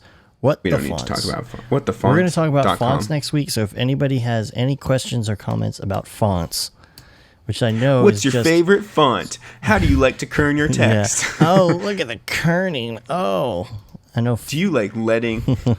I know that fonts are like totally like one of the most nerdiest, boring topics. Yeah. I love the documentary Helvetica. Oh, look at that! The sans serif. It's my favorite sans serif. Yeah, there literally is a documentary though that you should check out. It's called Helvetica. Isn't there one? Oh, is it Helvetica? Yeah, okay, I guess that's the one I'm thinking of. It's like the font documentary. I'm gonna do one called. There's Papyrus. also a font. There's a font. Papyrus. That would be even better. Yeah. Comic Sans and Papyrus. There is also an iOS app, I think, that's like the entire world is made up of different fonts, and you can like try to identify them, and it's like kind of like the game Limbo. I don't know. It's like Pokemon Go, or it's like Pokemon Go. No, it's like a 2D side scroller with like fonts and like these worlds of fonts. So it's like the nerdiest, graphic design video game ever. So maybe next week we will get that in the show notes. I gotta check that out. Yeah. Anyway, so VR. Yes. Holy crap! I had never put on an Oculus Rift headset or done any kind of VR. Mm-hmm. But it was like maybe a month ago, and we were at this meetup in DC, and EJ was there, and this other dude Jate was there, and he basically invited us afterwards to come to his place. So actually, like a week later, we I drove back to DC to go to his place because he has an HTC Vive, and he just like one of his passions is just like introducing people to VR that have never experienced it before. Yeah. Because it's just like so much fun to see people like, holy crap, this is the holodeck. We did it, guys. Yeah. It's here. So yeah. Went there, and it was a total head, F. Okay, so what games did you play? Okay, so first off, because I have a lot of questions. Sorry, because I have a lot of questions. Yeah. Because I'm an Oculus Rift guy. So tell me about the games first. No, first I want to say why this, even though I haven't played the Oculus Rift, why this must be better than the Oculus Rift. Okay. And I'm going to make you jealous. So like right off the bat, you've got these two controllers, right? And they're kind of like Wiimotes. Right. But when you hold them up, like, and you turn them in your hand, they are completely in sync with, your movement. Like there's no delay whatsoever. Like the ones that are coming out for Rift.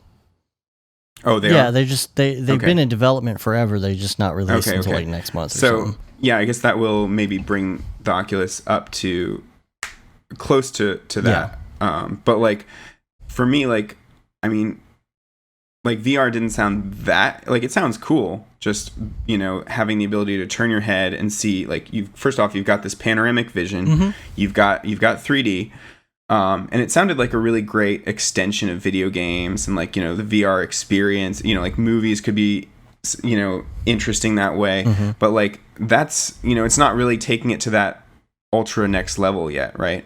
But the second I like raise these two controllers into my hands, like, okay, I've got hands. Yeah. Right. So like that immediately grounds you into this world. Right. Like it's so believable.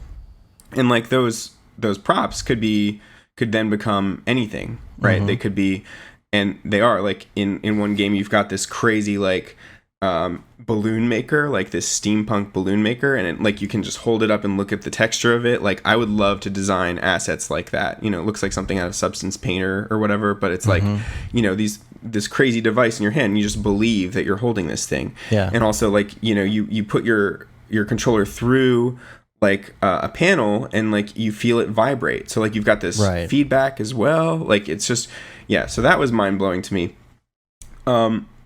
So let's see. The very first game that Jake had me play is the one that comes on there by default because Valve makes, the Vive, right? Mm-hmm. Same people that make Steam, that made Portal, all of those awesome games. But so it's called The Lab. And it's just like a bunch of different VR mini games to show you how cool VR could possibly be. Right. And the other crazy thing is that it's room space VR. The Oculus is not that, correct? I don't know what you mean. So like if you move in the room, it doesn't really track where you are, right? Or like it doesn't, you can move your head from side to side and maybe see around corners, but that only goes so far. Is that right? It goes pretty far. I mean, you can walk around the room. Huh. Yeah. Okay. Well, the Vive is set up specifically with like two other cameras to create a perimeter. So you get like a box where you can literally walk around. Yeah. And it's there that whole time. And yeah. So I'm under the impression that the Oculus is not room space VR, but the Vive is. That's what I've heard. I mean, I've been able to go as far as the cable will take me. Okay. I mean, if I walk all the way back, I go back.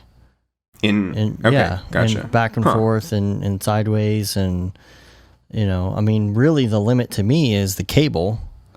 Okay. And the fact that I can't see anything in the room. That's why I don't quite understand the whole room thing where you're putting cameras everywhere. I heard that it takes a little bit longer to set all that up, but I didn't understand if you have something on your head with a wire on it anyway, how far do you really need to go?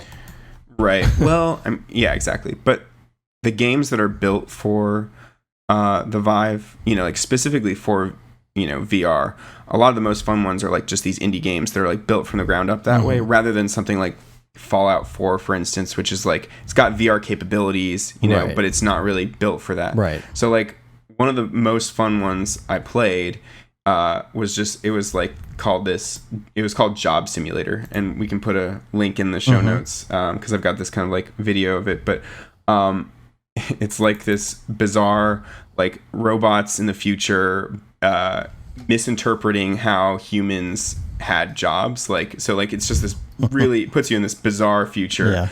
So it's like you can be a cook or like just an office worker or all these different things.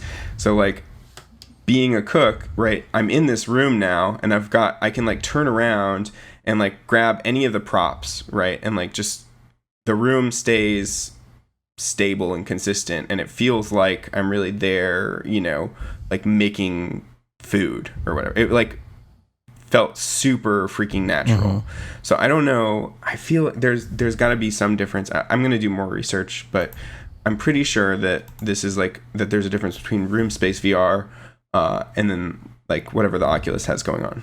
Yeah, I've read comparisons because I was just curious, and most of the comparisons that I see have them pretty much exactly the same, except for the hands. Okay. So I don't know. It's hard to say, and the problem is you can't compare the games because most of them aren't compatible with each other right now, like the good ones anyway. So. Right. Yeah, I mean, it is still in the kind of gimmicky phase. It's like the Wii on crack or something, right? Yeah. You know, But it's definitely yeah. something that is different, like different than you think it would be, and you just can't grasp it until you put it on. Yeah, absolutely. So, yeah, I was totally blown away. So next week though, I will do some research and I'll figure out the difference between those things, so we can talk about this again or whatever. But yeah, so the lab was sick. Like, they've got the very first game that Jake had me play was this archery game, right? And it's just like a really simple, like, tower defense type game where they're all these little Viking dudes are trying to storm your castle, and get through the gate.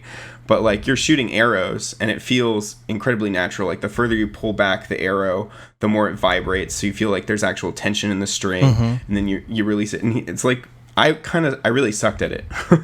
But people that are like good at archery in real life apparently rock it. Like, oh, really? It's like kind of like the Wii phenomenon where, it levels the playing field for, gamers. Like, people, it's just very natural and so intuitive. Yeah, and like, the first thing you do in the lab is like, you can teleport to different places, because they can't really solve the whole walking thing yet. Right. You can't like walk very far, but you can walk around in your box, which is still cool. And then you can teleport different locations, which actually is not. It's pretty intuitive. It just kind of feels like a cut. Well, it feels like, that's not just for that reason, but that is also a Vertigo thing. Oh, okay. And that's why they do it, because like we've talked about, I think before, like, if there is a certain rate at which, once you hit it, especially in rotation, not necessarily forward and backward you can get away with a little bit more, but if you do a fast super rotation, you're going to get sick as a dog right away. I mean, almost instantly.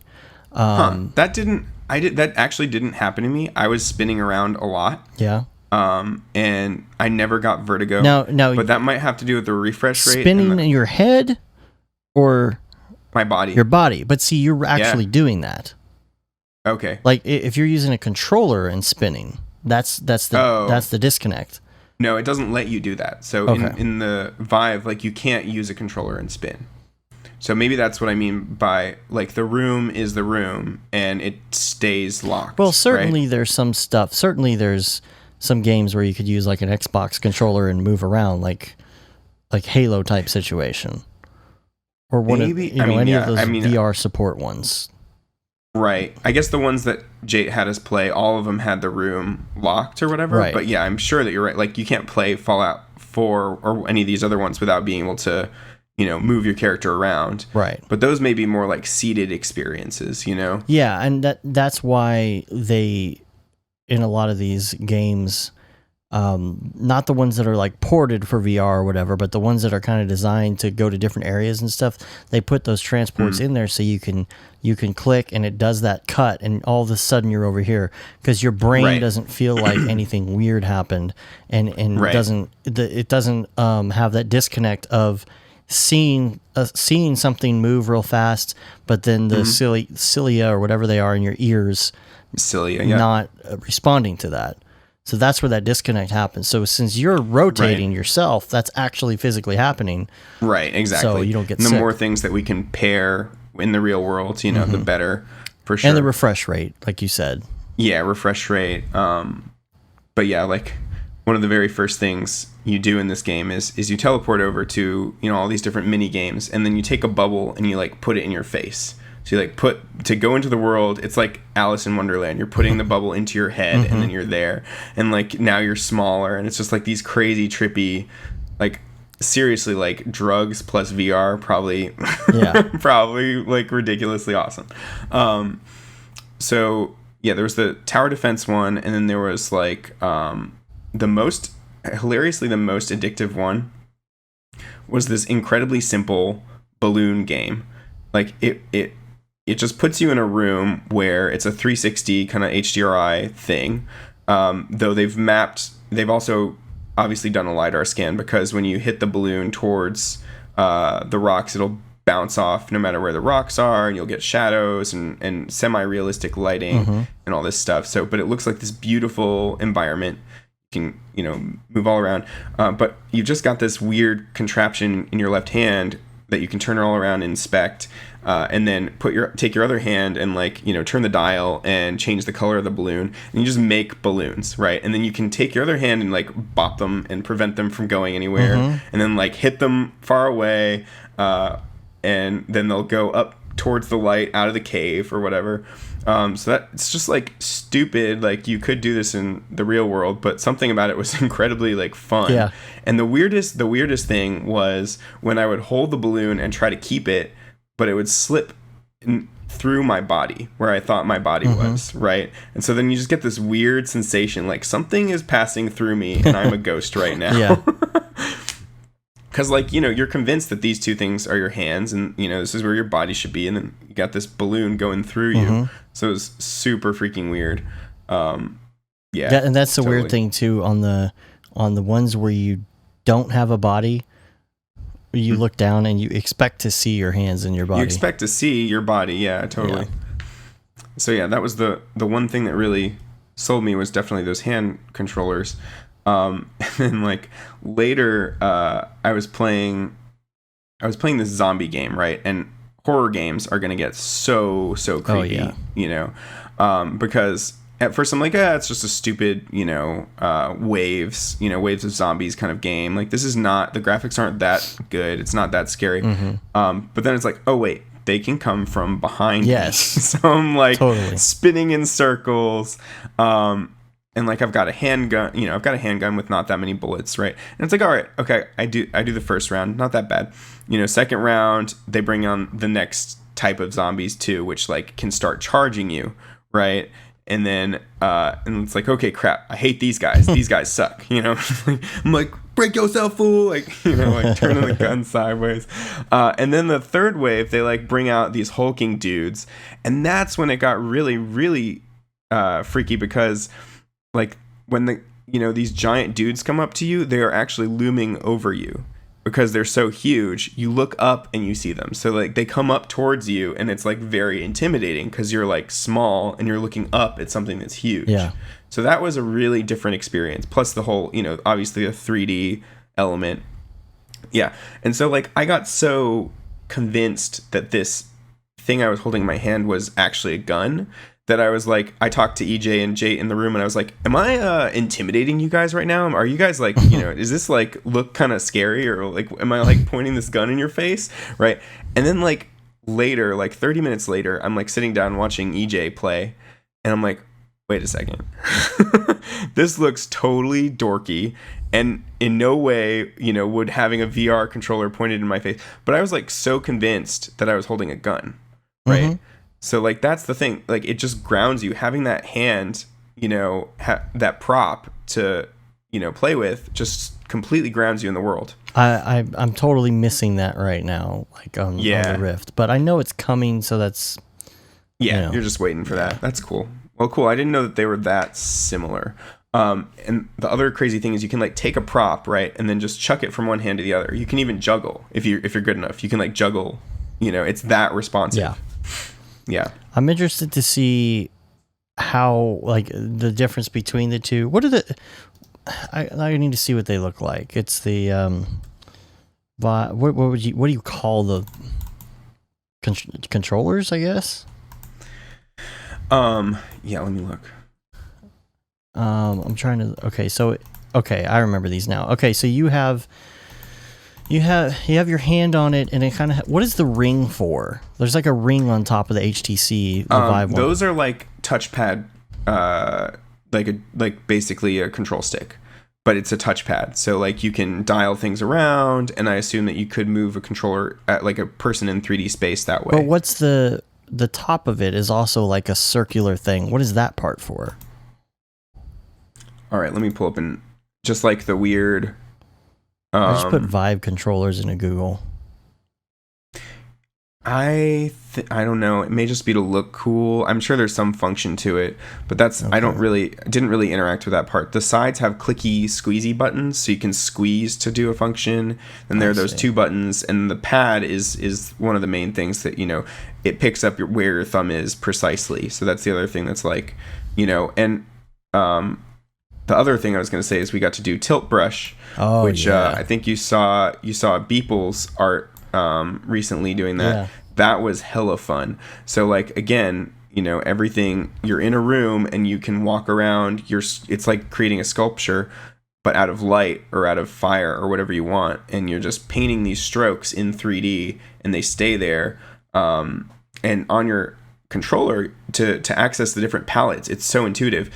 It's as if you've got a hologram around, like a cube around your hand, and as you turn it, you get to the different palettes, and then with the other one, with your other hand, you come and select, what you want, and you can paint your name, like you can write your name in like incredibly small, so it's like very, so very detailed, accurate, See and then you like walk through it, and it's just nuts. The Oculus Rift controllers are like, imagine having you can look it up on Google. They're just not out yet. Imagine having half of an Xbox controller in each hand, and then there's like a ring that goes around it. So you have the thumb controls. I see. And it feels the same. I don't know. That looks way more gamey, but that's really it's cool. more gamey, but to me, they seem, just by look alone. I mean, I haven't tried them, but like they look like they would be less cumbersome to hold. They feel more comfortable. Just like the weight and the balance and stuff. And I'm just curious, which one is going to be, because they're going to do the same thing. That's such a cool design. But see all the LEDs on them; those are all infrared LEDs. And does that track the position? Yeah, and that works with the camera. Cool. Like my camera's right up here. In fact, here, you're watching me, so you can see sweet up there. You see the camera that tracks everything, and it's really good. It's really good at it. So it's basically just going to interface with those, and I don't see the big difference between that and setting up the room. It's just one less camera or something. Yeah, the room thing, he had 2 cameras. But yeah. And I guess the price is it's like $800 versus what's the Oculus? $600. Okay. Yeah. But that doesn't include the hand controllers. Gotcha. Which I don't know how much that's going to be. I'm on the waiting list, and I'm supposed to have early access to it because I bought the first run, but I haven't gotten an email yet, so. Yeah. After that, I'm thinking, like, next time I have, $800 to blow, I'm going to go for that for sure. It was so much fun. It was just crazy. Like, and pulling the headset off, you're just like, whoa, this is the real world. Like, such a stark, contrast or whatever. Because, you just get so engrossed. Like, that, the job simulator, it doesn't sound fun, but that was, like, the most fun thing ever. Like, the chef one, like you're supposed to like cook stuff, like you get a menu and you look at the menu and then you're supposed to like actually start cooking things. I just like went ape shit and started breaking everything. like that's like the first instinct. Like, I'm gonna take this wine bottle, dump it on my head, then throw it at that robot. I'm gonna take the menu, I'm gonna grill the menu, and then like just going totally crazy. The other one, the office worker, they had like a computer where you could like, it had like the dial-up noises, which like super nostalgic and old school. And like if you find the right disc, you can play Minesweeper. Like, so you're like playing in VR, playing on a computer. It was super meta. And like in the trash can, I'm gonna cough. Sorry. In the trash can, you can like eat the garbage and then you'll start vomiting everywhere. It's just like, all these ridiculous, like, just really fun, gags and stuff. But what's funny is it just seems like most of the popular games are just doing things in VR that you would just be doing in real life. Like there was a comic that I saw the other day where it's like there's a guy who's doing a whole bunch of construction and he's building stuff and he's like super worn out and super just like sweaty and all that. Yeah. And he goes home and then he sits down, plays VR construction. He just gets online and plays Minecraft and just builds stuff. Oh yeah, totally. That's hilarious. Like, you do it for fun because you don't have to move around, I guess, because it's not physical labor. It's fun. Right. Yeah. I mean, even race car games, we think about all these games. There's a game where you sit around and drive a car. Games where you go to war. Games where it's like all stuff you would do in real life. It's so weird. I know. And it's like the iPad bizarre. games. We're creating a better real world. I have, There's a game that I have for Rift, one of the early developer games from the developer units, and it's called Virtual Toilet Simulator. Nice. And all it is you turn it on and you're sitting on the toilet in a bathroom. That's it. That's all it is. That's awesome. That's Sitting great. I want to play that one. Sitting on the toilet. Sitting on the toilet. Now Great. flush. So, the one other one that I played was this Space Invaders type game. Just kind of like waves of spaceships or whatever. But the interesting thing was the spaceship was attached to your hand. So you're dodging all of these missiles and things shot at you, but you're doing it by moving your hand around. And it's like the tilt and everything too, right? Tilt everything. Yeah. So it's just like, where you would have the controller, is your spaceship. And so like it's this weird skill of trying to dodge all of these things in 3D space. There's no way you would be able to play a game like this with a conventional game system, because you have to see in 3D and see all these things coming at you. Mm-hmm. And then you got a laser to shoot everything and you get power-ups, just like any other Space Invader type game. Yeah. Super crazy, like totally mind F here. And let's see what else. And then Jate actually had started, he's a dabbler, he like tries everything. So he's like trying Substance Painter, and he's another Octane guy. Mm-hmm. And he was running the whole thing on his 980 Ti. But he had actually created like this crazy scene of trees and stuff in Unreal Engine 4. Mm-hmm. And you could actually scale it up in VR and scale it down. So like it's an extra thing to think about how, another scene scale is like not often a thing you think about, but like you could literally scale it way up, and then you feel like an ant. Yeah. You're like looking up at the trees and you're like, holy crap, I'm really small. And you like keep scaling it the other way. Yeah. It gets smaller and smaller, and you're like, I'm a god. Yeah. I'm above the clouds. So it's just like, and everything is, because it's in 3D, you can see this is a really small object. This whole world is small, or it's massive. Yeah. Right. And so that's a whole nother dimension to these games and to the experience. Yeah. Yeah. Like I'm pretty. There's the one for Rift where you're looking at the guy on a little mini planet, and you're just looking down at him, and it's just so small and macro. Like it's just he's so tiny, and you feel like a giant. And then there's another one where like it's kind of like Iron Giant or something, where this giant robot comes through the forest and you're looking up at him, and he like kneels down to look at you. Yeah, totally. So that's a huge way to manipulate people's emotions and like add to the experience. It's just totally crazy to think about that stuff. Yeah. It's so interesting. Like the world is headed towards VR, but like there's so many, just like Pokemon Go. Mm-hmm. There are positive and negative consequences. Right. One thing I want to add into the show notes is like this dystopian, obviously there are a lot of these, but like this is a really well done, insanely well tracked, like horrendous view of what VR could become. This is what Microsoft will make of it whenever what is it called? What is their deal called? I don't know. Gosh, that slipped my mind. But they have theirs is like augmented reality. I mean, theirs is like ready for Pokemon Go. Right. So yeah, augmented reality could be amazing. Like it could be great to get all this extra intel about our world around us, and all of this whole new dimension of interactivity with the world and with other people. Or it could be a horrendous nightmare. Yeah. I watched that video. It's so kind of like there's some good ideas in there, because I would like to be able to see certain things in VR, but the ads, the ads are coming. Yeah. It's exactly. It's like, the ads ad nauseum. Yeah. All the augmented reality stuff, it'd be cool because you go into the grocery store and, your shopping cart says, how much money you've spent so far, what's in your cart, all that kind of stuff. But then all the other stuff that's not in your cart is like flashing ads at you, and that sucks. I know, it's terrible.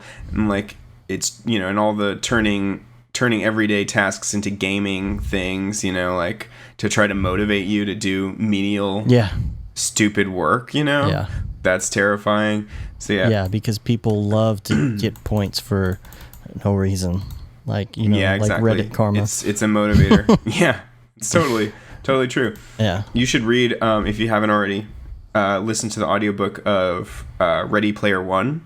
Have you ever heard of that? I've heard of it, but I haven't. Yeah. So that's like a dystopian world where everyone is, you know, VR is way more interesting than the real world, and everybody's poor. They can't really move around that much, you know, because it's just like hard to travel.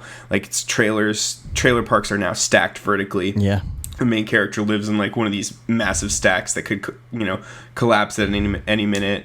And he's like, I think the thing that starts out the book is like the guy who invented the new internet or whatever, and all this VR stuff has just died. But he's released some Easter egg inside the system that will basically make you amazingly rich. Oh, okay. And so it becomes this huge competition where everyone is trying to find this Easter egg, and it's based on all this incredibly obscure geeky knowledge. But this kid is like the uber nerd, and of course he, you know, I'm not going to give it away, but you know, he just like rises to power through his uber nerdiness. I'm gonna have to check that out. It's pretty fun. It's a fun book. It's kind of shallow, and it's like basically a giant 80s reference. You know, but it's also really fun. That, and there's another one called Rainbow's End, that's like kind of the same, kind of similar, like, you know, consequences of VR. Yeah. Like wearable contacts and like augmented reality. And this book is like maybe 8 years old now, but you know, it seems like an incredibly plausible and terrifying world. You know, I think that what's going to happen is the AR stuff is going to kind of, I think the AR stuff is going to become more popular once it gets there. Well, yeah, it's just not practical to have blind vision, you know, right. Not, you know, yeah. But I do think you'll have the option. Like right now you got both. You have the Rift, and then separately you have the AR, the Microsoft one. But I think the AR will get more popular first, and then you'll have the option to like just do your full vision. Yeah, black it out for sure. For the games. I mean, that is always a weird, it's always a weird thing because people could totally mess with you when you're, you know, you're incapacitated basically, you know? Oh, yeah. It's so weird. Yeah. And, you know, I'm sure that once it gets real enough, then like you won't be able to tell the difference, and people will do stupid things. People will get hurt. It's, you know, you could sit there and brainstorm on it for a really long time and write some incredible, like, you know, sci-fi type book on the thing. Oh, absolutely. That'd be great. Yeah. Let's make a sci-fi Let's do it. Movie.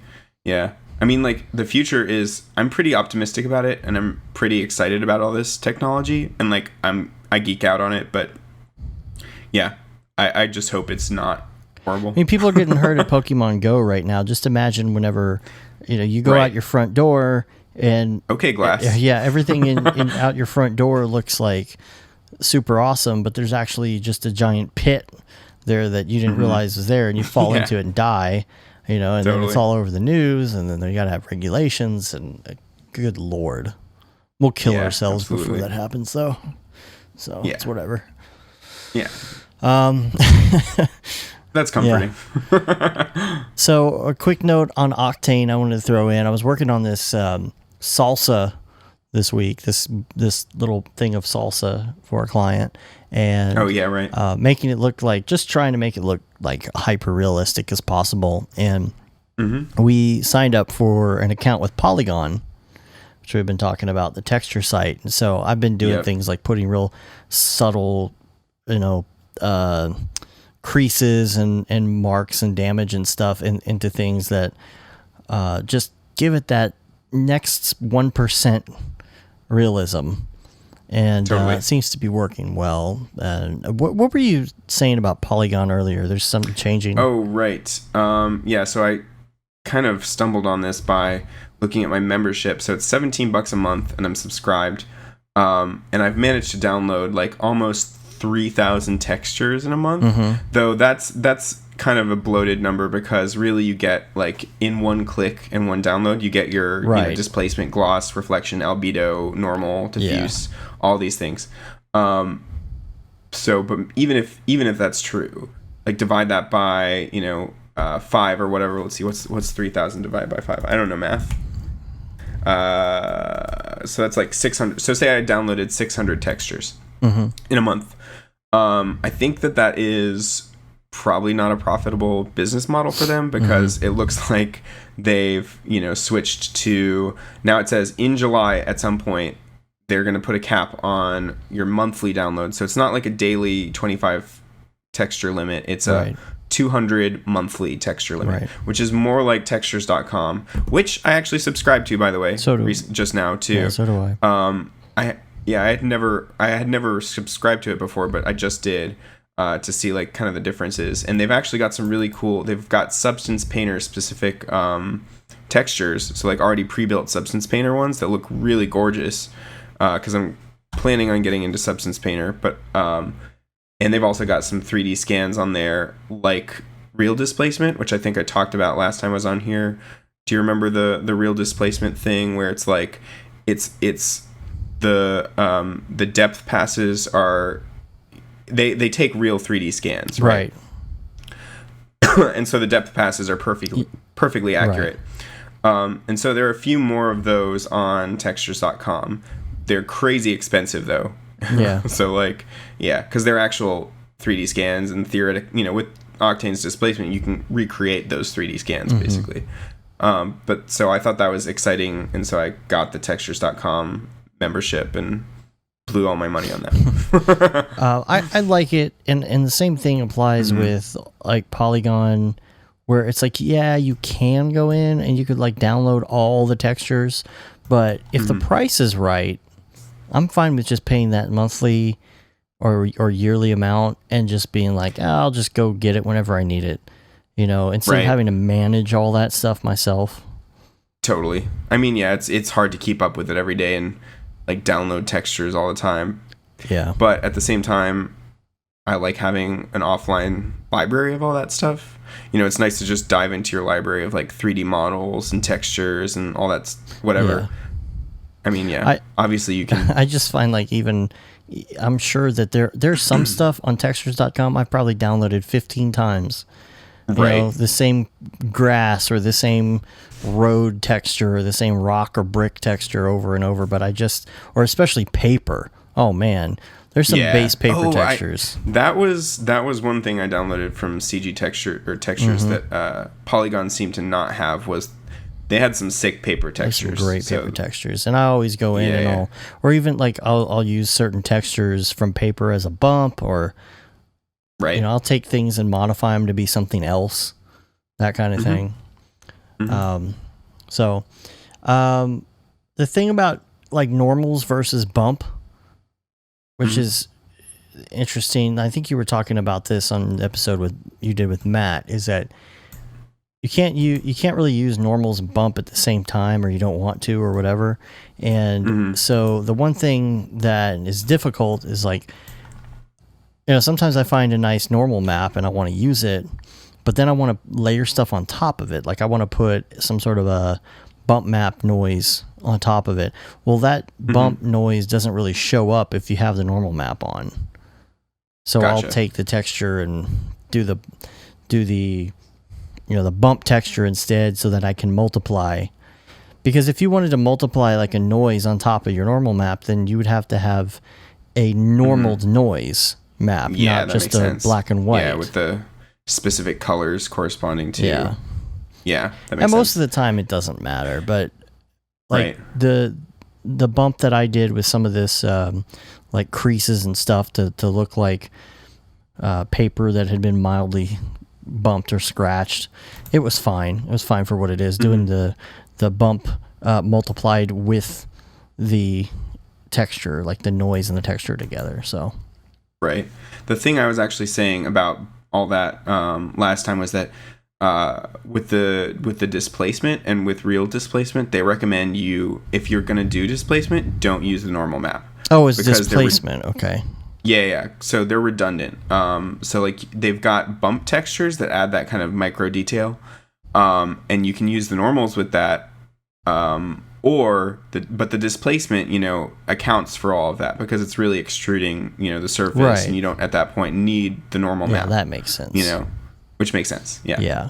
But I don't know if it's that it doesn't work at all together, the bump and normal. I don't think that's the case, but it's just hard to get them to mesh right. Gotcha. So, Oh, one other random note I had that I forgot to say is that with the tilt brush stuff, you can export FBX, and just bring it into Cinema. That's and nice. Use Octane. It also, you can make an auto GIF right there in the program, which is really fun. Yeah, it's just crazy. And that's what Beeple did with his daily using that, which is pretty cool. Totally. The other crazy thing is that it's got like a symmetry mode, but then you can also take, so you can obviously paint in symmetry, right? Which is kind of cool. Yeah, I've seen that. But then you can take the axis, which is, you can actually grab the axis with one of your hands and then spin it. So when you paint, it becomes like, your clay. What are those people that use the wheels and create clay? Oh yeah, like just like a potter's wheel type thing. Yeah, it's just like, the scene in Ghost. Or Yeah, whatever. where they're getting all like clay sexy. Yeah, exactly. Clay sexy. So yeah, I got tilt brush sexy, and you spin the axis and then you just start painting and it creates these crazy spirals and unique random forms. So that's another really fun thing you can do in there. And then you like walk through your creation, and it's just awesome. Yeah, that was probably the most fun. It was so creative. That's the fun part. Yeah. And doing stuff when I did that the tutorial for VR using whatchamacallit, not Unreal Engine. Gosh, my mind is now blank. No worries. Yeah, we've been doing this for a while. The other game engine. Oh my gosh. Wait. What are you asking? One more time. The other game engine that is not CryEngine. No. Unity. Good Lord. Yeah. The thing I said in that tutorial is that there's something about creating something on your own and then going into it in VR, which is so cool and so satisfying, because like I would create these little mini scenes and I would export them out and bring them into Unity and get the scale right and all that stuff, and I'm like, man, I saw it and it was on the screen and I envisioned it, and now I'm literally inside of it. That's so cool. It's such a cool thing. Yeah, totally. I love that. Absolutely. So let's talk about the t-shirt contest. We're going to pick a winner. Oh yeah. And people made it this far. They certainly deserve to win. Okay, so I have them listed on a list here, and I have I put random numbers next to them and I mixed them up, and I need you to pick a number between 1 and 9. Okay. 8. 8. And let's start the spin.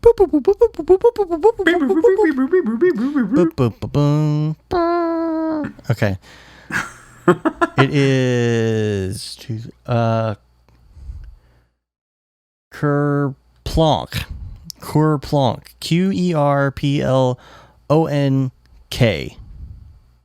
Kerplonk. Good job. There you go.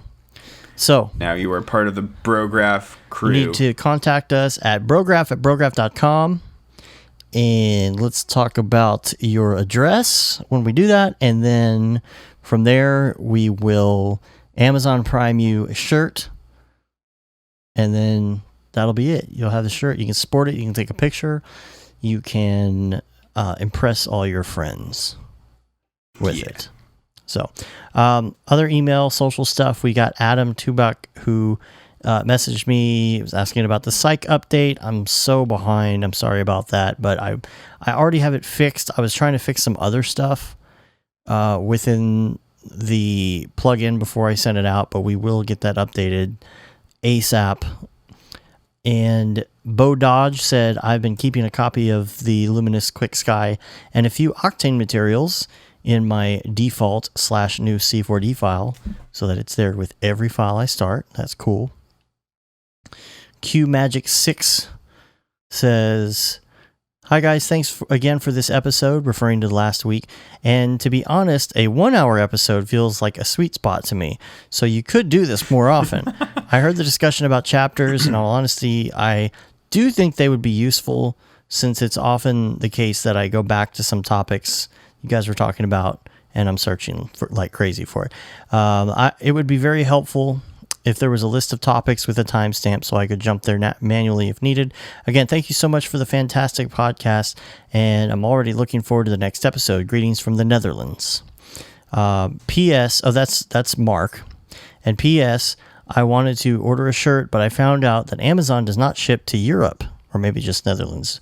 Is there another way to buy the shirt? So we're trying to figure that out. I did not realize that was the case. And so we're gonna have to see what the deal is there. Can I cut in real quick? QMagic6, I vehemently disagree with you. As an avid listener of this podcast, I enjoy my 2 or 3 hour long listens because that gets me through a day of rotoscoping or long walk on the beach. There's no beaches around here, but well. Long walk with the dogs. That's the thing. I'm just kidding. Matt and I actually had a conversation with this or about this week. Obviously, you're never going to satisfy everybody, but the one thing that happens on almost every show that I listen to, especially when they start to get bigger, is people start to write in about how long the show should be. And the general consensus is that like some of them have gotten a little too long. Like No Agenda was getting over 3 hours, like 3.5 hours, and they do it twice a week. And they decided to actually cut it back. That's insane. But they cut back still to 2 hours, 2.5 hours, or whatever. And the thing is, my brother and me, they're always like an hour almost to the T. And I always feel like it's short. Whenever it's over, I'm like, oh, that's it? It's already over? Yeah, left me hanging. But the thing is, if you make a longer show, and I know there's like a majority are commuters, if you make a longer show, all you got to do is like stop, and then the next day you'll have like another show. You can just keep going. That's true. More bang for your buck. That's lack thereof. But, I guess it's really about how much there is to talk about, because we have had some shorter episodes like last week, and it's just like when we run out of stuff to talk about, I guess we're done. Totally. I'm still grateful that we actually have stuff to talk about for 41 episodes now. Yeah, it's impressive. 41 episodes times, like, I don't know, average maybe 2 hours. Yeah. So you could listen to us for a long time without turning us off. Well, I bet next week's going to be short because I just talked myself out. Like, that's all I have to talk about for the rest of my life. Yeah, we'll come up with something. Well, we're going to get questions. Yeah. We're going to get questions. So email us, brograph@brograph.com, and questions, comments, the whole thing. We're gonna do that next week, and we'll try and get on Reddit and ask for more questions there. And then Jake Amin asked if we're going to be doing any RealFlow plugin tutorials for the Cinema 4D version. The answer to that is probably, because Matt has been using it a lot and he's ready to do tutorials on that. Sweet. I will watch those and learn RealFlow. So that'll be fun. And I think that wraps it up. Yep. Guess what I'm going to go do right now? Play Pokemon weird. Go. Yeah, actually, Emma and I have plans to go on a 1 a.m. now drive. We're gonna cruise around the neighborhood and hunt for Pokemon in our car. So I said this during the break, but Emma wins the award for laziest new Pokemon trainer because she got to level 5 just now purely on using incense items and sitting on the couch. So she wins, and now she gets to sit in the car and get some more Pokemon. So that's what we're gonna do. All I see on my Facebook feed right now is just Pokemon. Everything's Pokemon. Yeah. I mean, these are people I didn't know would ever even be interested in it. Of course, I would never be. I mean, it hits on that nostalgia. Like, we all played it, That's why, like, so many 30-year-old dorks are, doing it or whatever. Like, Pokemon has been around for a long time, and everybody, every new generation's also been exposed to it. So everybody loves Pokemon already. And they also did the smart thing by only using the first 150 Pokemon, which are the true Pokemon, obviously.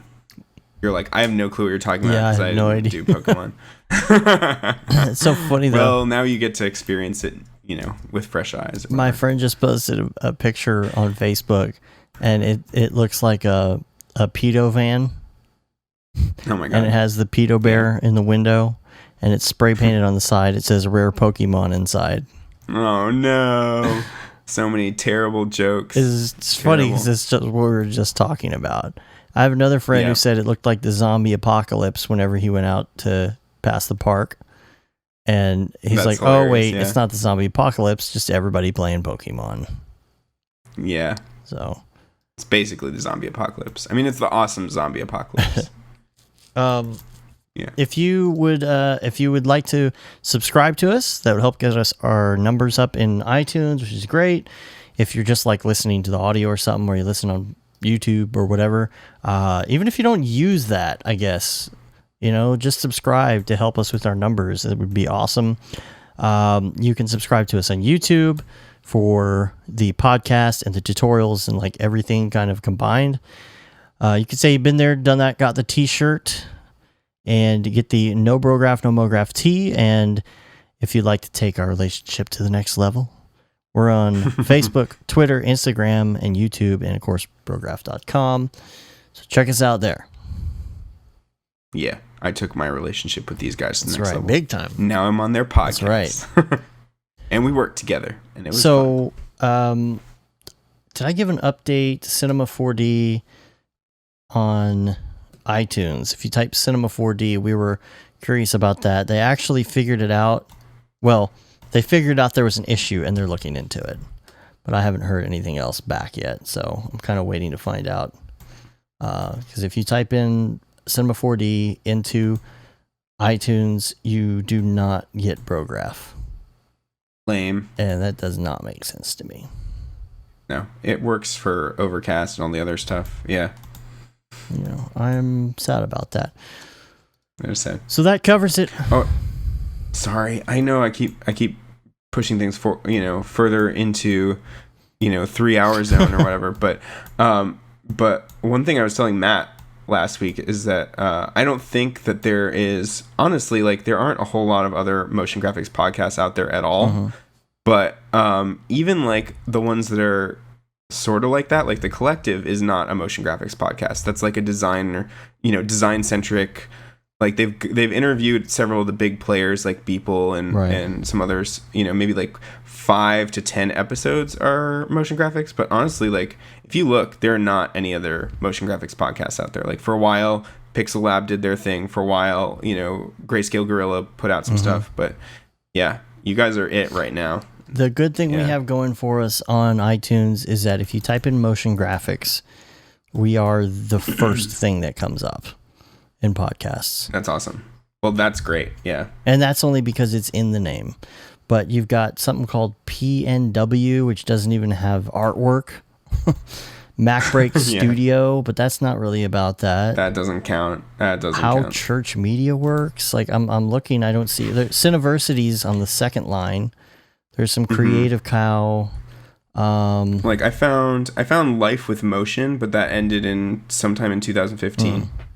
Yeah, I don't know. So there's not a whole lot out got there. that going for us, which is nice. Yep, for sure. Monopoly podcasts. All right, well, it's been fun. I'm sure I'll talk to you this week, and then we'll come up with some stuff for next week. More stuff to talk about. Yeah, thanks for having me on the show. Yeah. Glad to fill in, and sorry to hear about Matt's aunt. Yeah. But he will be back. He is, I forget what day he gets back. So week after that, we will have another show with him. Next week, part 2 with you. And you never know. We got things that come up sometimes during the week that become a big topic of conversation. Totally. So you never know. Right now, it's nothing, but we'll see where it goes. We didn't get to talk about beer, so I could probably do that for a while. Cool. Cool, man. All right. Well, that's it. All right. Until next week, I'm Dave. I'm David. Have a good one. Bye-bye. You gotta say later, bros.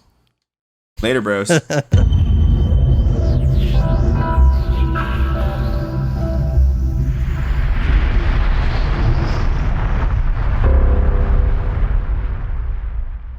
It's pretty good, I guess.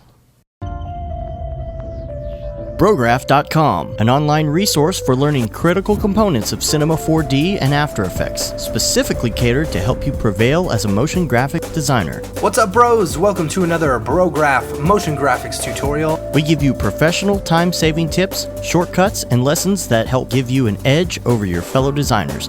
Not only this, but our new Brograph Talks help you in your file management, hardware configuration, and client relations. I love projects that scare me. When our art director comes to us and asks for something that I had never done before, man, it gets me pumped.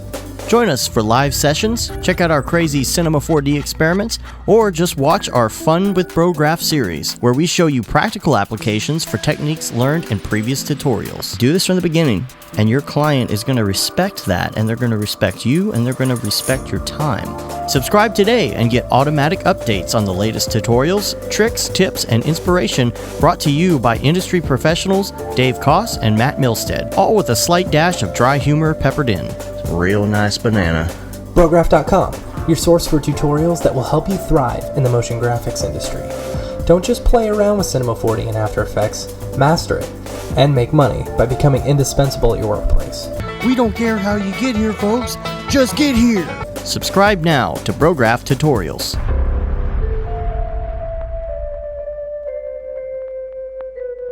It's pretty good, I guess.